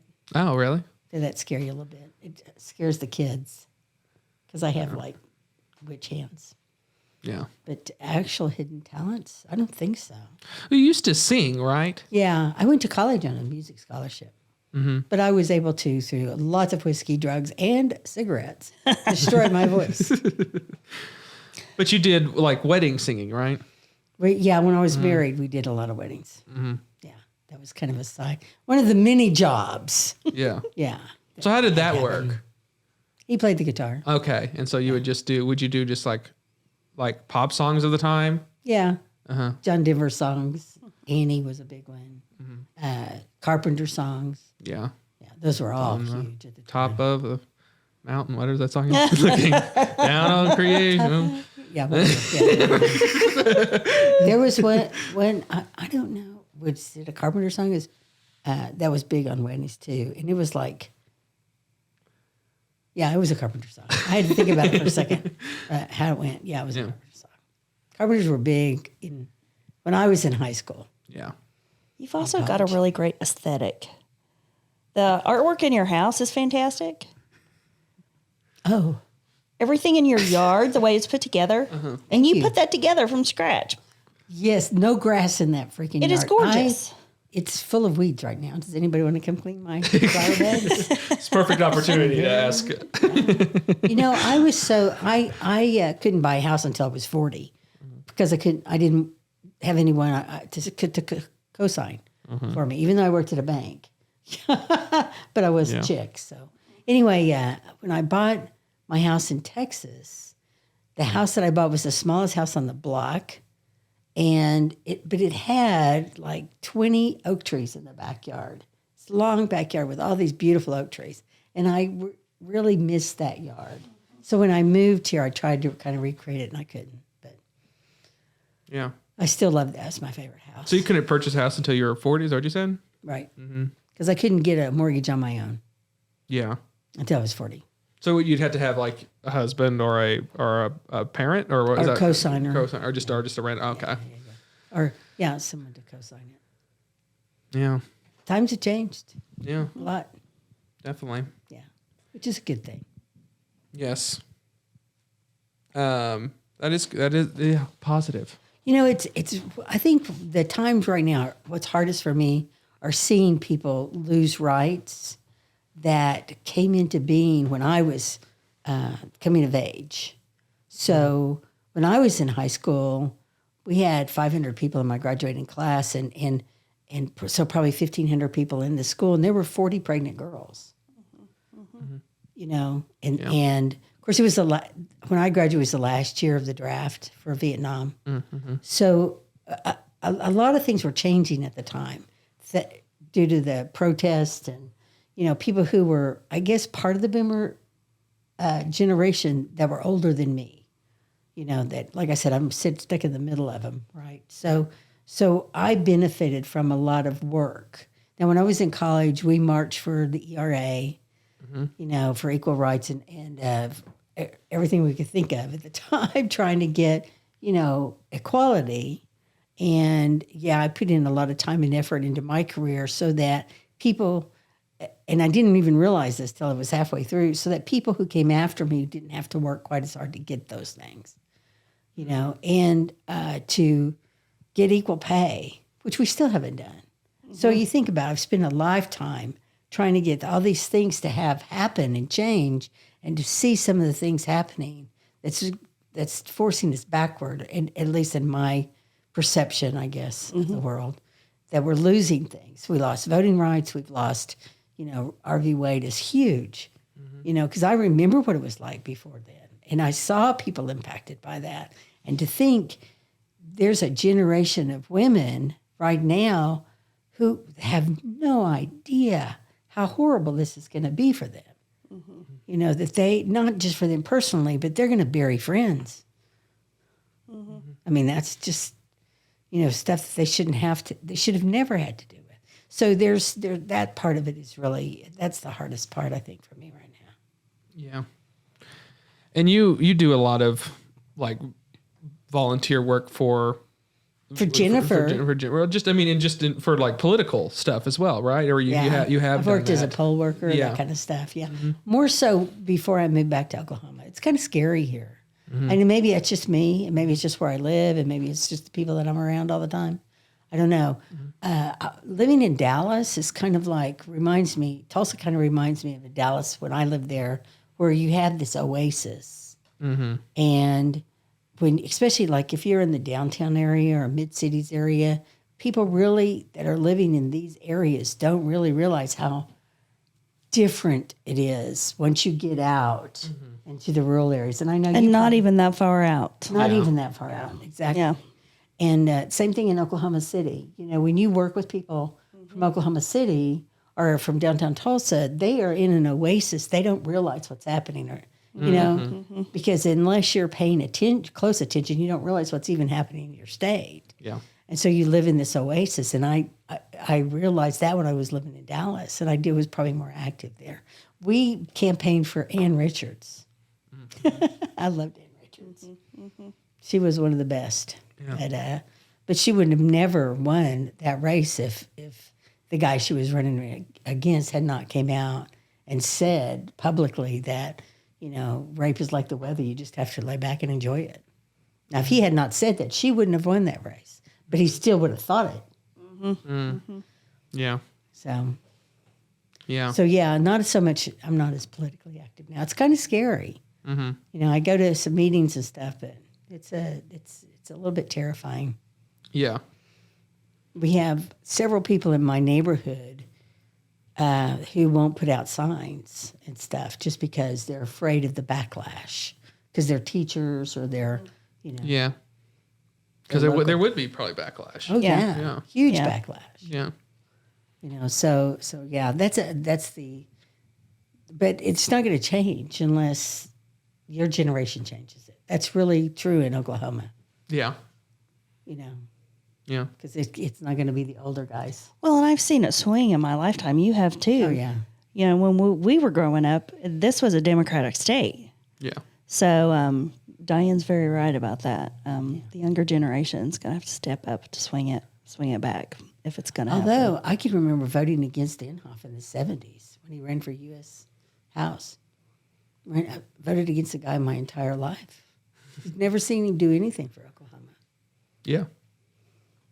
But he's done a lot for himself. Got a lot of stuff done there. So anyway, political one, you know. Yeah. Well, let's head into our final segment if we want to. We'll do Proust Party. You got the sound effect for that? Oh no. Proust. Proust Party. I have to do this. I personally don't care for it. It could get cut. It's mostly because we're forced by Alex to do this. Alex is not here. Oh, you're right. You're right. The specter of Alex hangs in the rafters. It's a heavy influence. So 1 through 15, give me a thing. And then I have a question.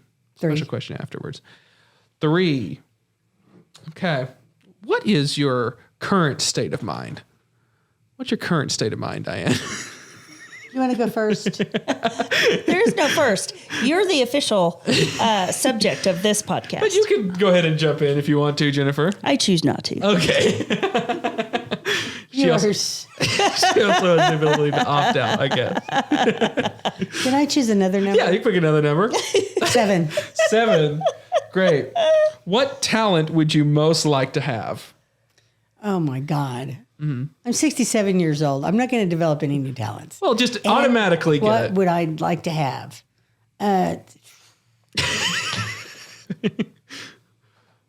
What would have been useful to have had? I think I had everything I needed. Oh, okay. There you go. For what I did for, you know, in my life. Yeah. I don't know that there's any other, if I could do it all over again, would I be a Broadway star? Maybe. No. I'd be over the hill now. Well, I am over the hill. I would like to be a better, or a singer at all. I think that would be, having that talent would be good to have. You know, just in general. the biggest part of singing is being able to stand up in front of people and expose yourself. So it's like, so that's really, the talent isn't so much the singing as it is the ability to be unafraid of that. Well, I don't know if I ever told you, as a kid, I would sing often. As a kid, that was kind of what I was somewhat known for, was standing in front of large crowds and singing. And then as time went on, I don't think I had that talent. I was actually somewhat talented for a little kid. That's fascinating. Yeah. So you still actually have that talent. I have the talent of getting in front of people and being like, look at me. Yeah, I have that talent. That's a talent. You went right there with it, didn't you? If that's called a talent and not just, some sort of narcissism. But but I don't think I have the talent. I think I've lost the singing ability. Also, I can draw very well, but I can't paint. And I wish I could have that. That's another one that I could never learn to paint, but I was always really good at drawing, but just the inaccuracy of the paintbrush, I could never really. Yeah, I could never get that one either. I could never get it. I could draw, but couldn't paint. Yeah. And so I was like, everything I did was impressionistic, and it was just like, and it's like, I don't know how people make a painting look photo real. I never could understand that. Yeah. My painting now is limited to wine bars, which, by the way, is a lot of fun if you ever get a chance to do that. Yeah. Yeah. Yeah, that would be fun. Yeah, do you have any talent that you would like, Jennifer? Lots of talents. I would love to be able to ice skate. I can ice skate. Well, I can't now, but I could. I'd like to climb a mountain. I'd like to fly a plane. Oh, I've flown Not in just a plane. ride in one. Yeah. Oh, that's a good one. Yeah. Like flight. Yeah, that would be good. And I'd love to sing too. I cannot sing at all. Yeah. I think singing would be good to have. Singing was a good thing. Yeah. It opened doors for me at the time. Well, it's another thing that I can be like, hey, everyone, look at me. So that's why I want it. Yeah. That was a Maybe I got that out of my system.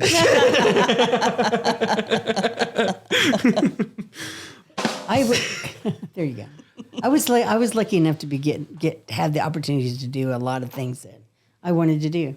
Mm-hmm. You know, I don't think I would have ever climbed Everest. Yeah, it wouldn't need to be extreme. That kind of would not have wanted to do. Yeah. I would never want to do that. I have no interest in ever doing that. I have no interest in seeing what you have to do. See Machu Picchu, we had to like do all the training for that too. It's like that seems. I would like rather a lot of work. fly over it. Yeah, seems like a lot of work for just like it's not worth the effort in that situation. I used to. That's why I'd like the talent. The talent. Otherwise, you got to work for it, man. Just the ability to do that. Yes. Yeah, Okay. Yeah, there you go. It's a talent. I was thinking along the lines of dancing or something that kind of thing. Yeah. Mm-hmm. Which dancing would have been a good one. Yeah, dancing would That would have been a good one. Yeah. Yeah. Although I think I can dance. Anybody thinks they can dance if you've had a few drinks, right? So you think you can dance? Yeah. Yeah. Great. Well, I do have one final question. It was actually, so I don't know if you listen to our podcast, we do plug people to send their questions to cadefriends@gmail.com if you do have a question at all. So we do have a fan that sent in a question. So they actually sent in a video. In which you can send in a little video or audio thing and send it to the email if you want to. Again, cadefriends@gmail.com. Here we go. This is, let me get this right. So they are out of Ohio and their name is Alex C. Hey guys, huge fan of the show. I've been watching since episode 1. I really love it. And so my question for you is, if you could have anyone play you in a movie, who would it be?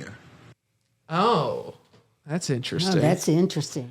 God. That's boy. You This ever guy really should. thought about that? This guy should be a co-host of a podcast every once in a while. Yeah. So what do you guys? Who would you want to play you, Cade? I don't know. This is a question for the panel. You are here. I don't know. Who would you want to? I really didn't even give any thought to it, even though I did, plug that in and had him send in a question. I don't know.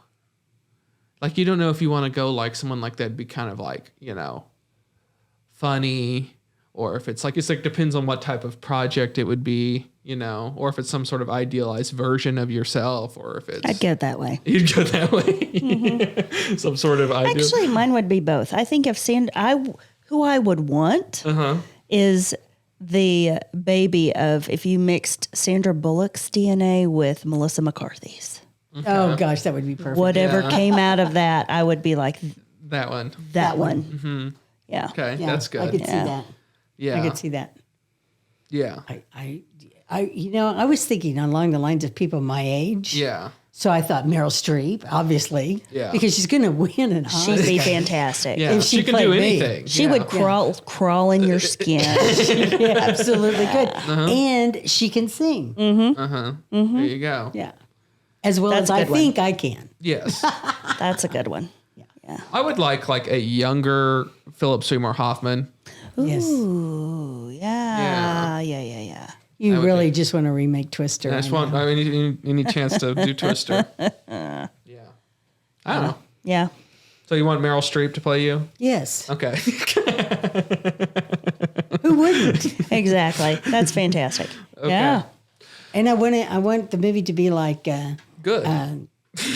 ABBA. What was the movie? Mamma Mia. Mamma Mia. Yeah. Mm-hmm.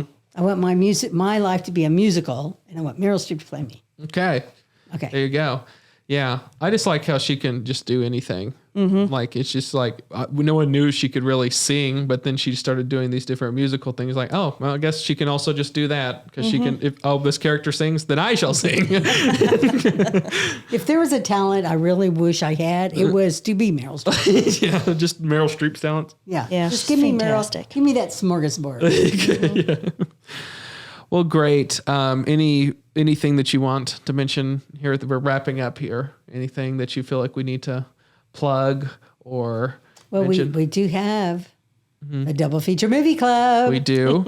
I think it'll be next week. We'll put out the our top movie, our bonus episode that we were previously recorded. Oh, that was fun. And where I was surprised. Yes, I was too. I was shocked that our opinions would be what they were. Yes. So we had watched we did 15 episodes. So there was 30 movies, and we ranked our top 5 and our bottom 3. I think was our and so it was interesting because we didn't know beforehand what the other one was going to select for those, and there were some interesting overlaps and there were some interesting differences. And I actually, built a spreadsheet with macros and everything. Yes. Because that's what I would do. Yes. Yeah. But yeah, it was a surprise. It was a really good conversation too. Yes. For people who love movies. As a fan, I'm looking forward to that. I think it'll be really good. Yeah. And it'll give you, if you hadn't just watched the thing, it'll also give you, like, if you hadn't seen these movies, good recommendations of, like, because we've sifted through all of these movies that we've done. So you don't have to. Yes. And paid our dues. Hashtag paid our dues. Yeah. And there was some interesting, it's because they were all supposed to be great movies. Yeah. But there were some real stinkers in there. There were some stinkers, and there was one which we didn't plan. We made fun of one movie along the way, the whole time, and then like it took to the very like we were like we didn't know that we hated this movie. I think we had the same number one hated movie, and it was not one that we had previously that we had actually talked about how bad it was. Yeah, but it will save you from ever having watched it. Yes. That's our job. We're providing a public service. Yes, indeed. Yeah, I was listening to your other podcast, and of course, Andrew is this fantastic photographer. Mm-hmm. And he's got his own Facebook pages and Instagrams and all these places where you can find Andrew, where he has shows at the, Circle Cinema. And then we have an actress full-time here in Tulsa that goes all over the country. And, she has all these things to plug. And then there's me. Well, you have a podcast that does genealogy and volunteers with Jennifer, and I'm on a trivia team. Yeah. Well, you have a podcast that will return in August, so very shortly, and then you have a TikTok, right? Oh, I do. I've got 3 videos on my. It's Dogs of TikTok. Hashtag Dogs of TikTok. Yeah. Oreo, Ollie, and Max the Poodle. What's your handle? I have no idea. I don't remember. I should go out there every now and then. I was sitting bored to death one day waiting for a repairman because everything at my house is broken this year. And I said, you know what? I sit here and I watch TikTok all the time. I mean, yeah, it's... You are Auntie_D2. That's me, Auntie_D2. If you want to see cute puppy videos of Oreo, Ollie, and Max the Poodle. My favorite is Max the Poodle in the little dance thing. Oh, yes. He's a dancing dog. He likes to dance. And thank you, Jennifer, for tagging along. Did she make it easier? Yes. Okay. Anytime. Jennifer she's got the weighted blanket. Yeah, she's got the weighted blanket. Jennifer is my weighted blanket. Actually, I love the 3 of us. I think we're hilarious together. I love the fact that when we go somewhere, I know for a fact people are going, oh, look, what a nice son to hang out with his mom and his grandma. Do you think they pay him to do that? Yeah. Yeah. I know when we go somewhere together, we're going to have a good time. Yes. We are going to laugh, that's for sure. Yes. Yeah. And we're going to find amazing places to eat and amazing, crazy places like Urja Minor. Mm-hmm. Yes. And Bigfoot. And Bigfoot. Mm-hmm. Someday we're going to meet him, and that's going to be a fun story. I don't even want to go there because we all know he's a demon. Why do they always see him walking? Like no one ever stumbles upon him pooping in the woods. Was he ever eating something? Is he? He can't be because he never poops in the woods. Yeah.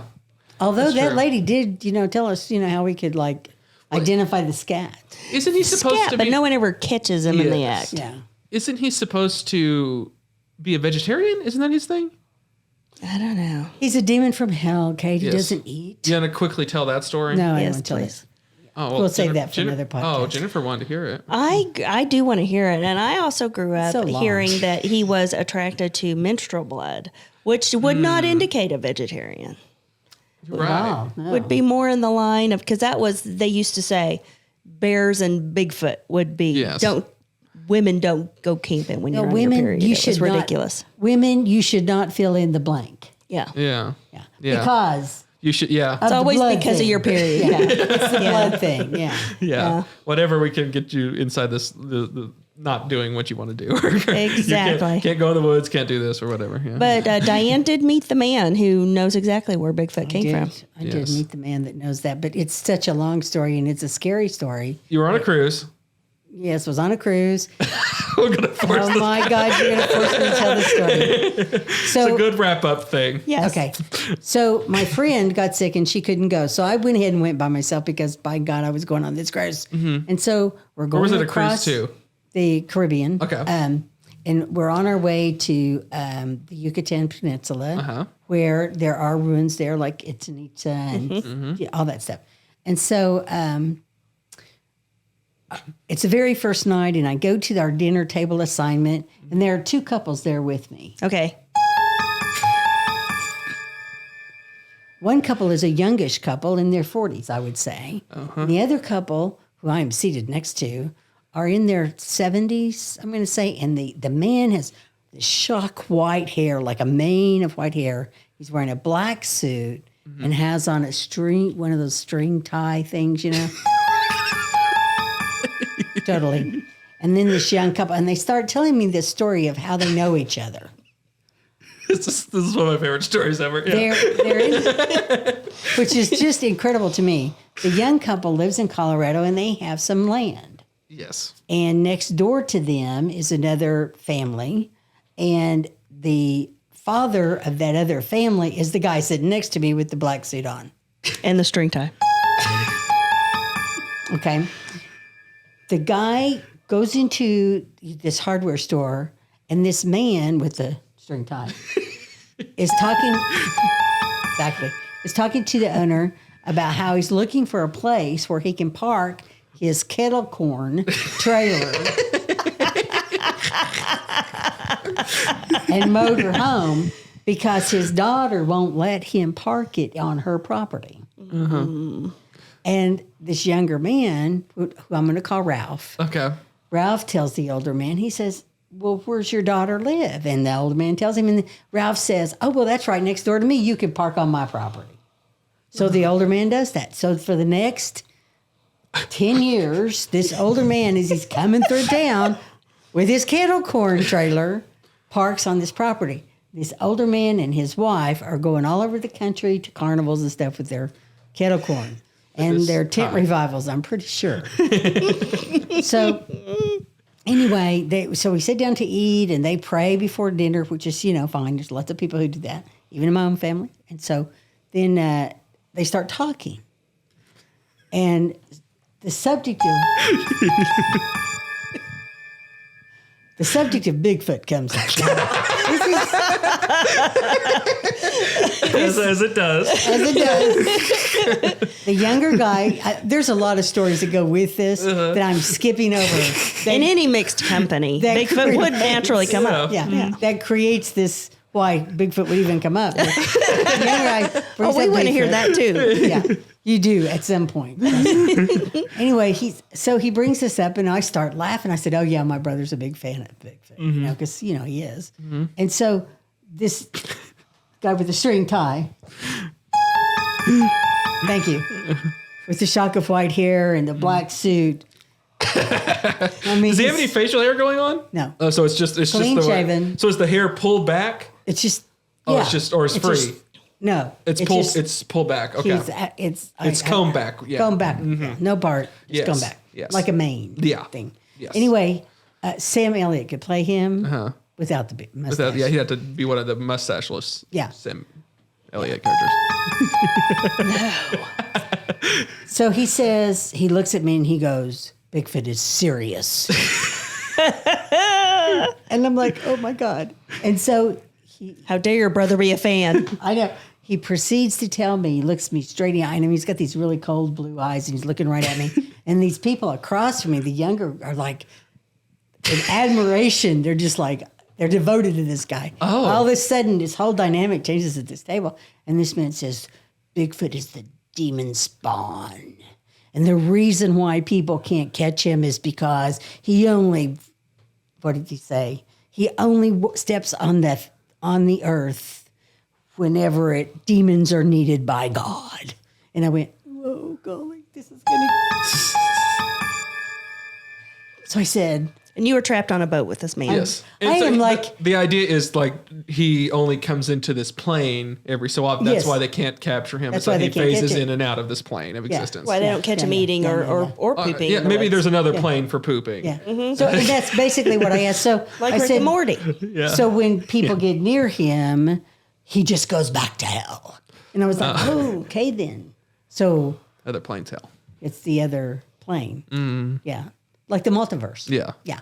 It's one of those kind of deals. So I'm like, okay, this is interesting. And he's dead serious. Yeah. I mean, he's dead serious. He goes, I preach about this That's part of his sermon. to my followers, and that's when I know I'm in trouble. I know I'm in trouble. Yeah. Because and if you want, you could come with us tomorrow because we're going to go to the ruins and we're going to talk about all the demons that are on the face of this earth when devil calls them. And I'm looking at this young couple across from him going, are you sure you want to go with these people? Because I'm pretty sure they ain't coming back. And when they do, this is their sacrifice. they're coming back in your bodies. Because I'm pretty sure They're gonna do these are the body snatchers right now. Okay. This is what's going to happen. They're going to go to the ruins. They're going to pray on it. And they're going to take over this young couple's bodies. Yeah, that was And it. I never saw them again on the cruise because I never went back to that table. It was because the older couple had bought the younger couple the cruise tickets for letting them park on their property. Yeah, that was the whole reason that they came on the cruise was that it was a gift from these people for like paying to park their kettle court thing for years. For Which years. is that's a bizarre thing. That's a bizarre transaction. Especially since he mentioned like at least 12 times they were going to the ruins. That's number one on the list. Was Going to the ruins. I'm like, oh yeah, we're never going to see you back here again. Yeah. And you didn't. No. So this next year at the Honabi Bigfoot conference, when they're sharing the Bigfoot stories, that's probably going to be the scariest one. You take the mic and share that. I am surprised this guy is not at the Bigfoot conference. Well, Maybe we might have missed him. if we'd gone to the campfire the night before. Yes. We might have. He would have been a guy that would be at around a campfire kind of guy. Yeah, he was pretty scary. We need to do the full thing next time, all the way, full thing, Bigfoot. I don't know if I can sit there for hours though.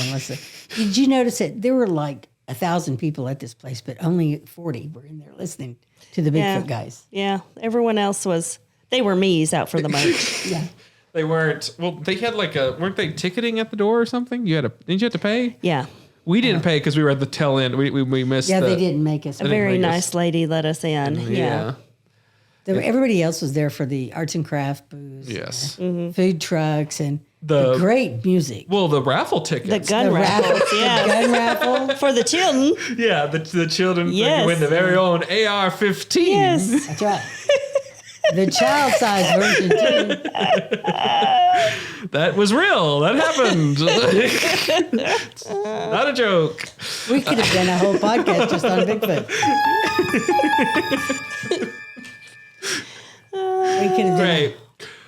Well, that's good. If you want more of Diane and I's conversation, listen to Double Feature Movie Club. That will happen weekly.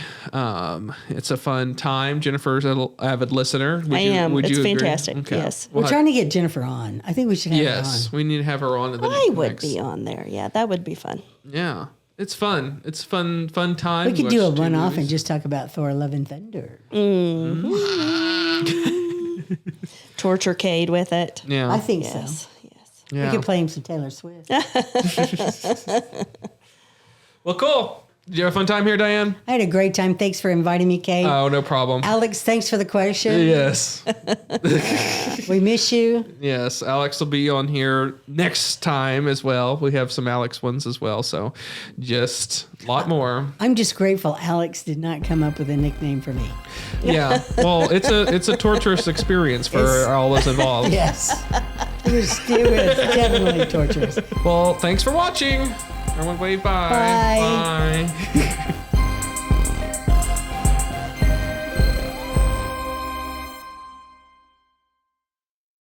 Bigfoot is the demon spawn.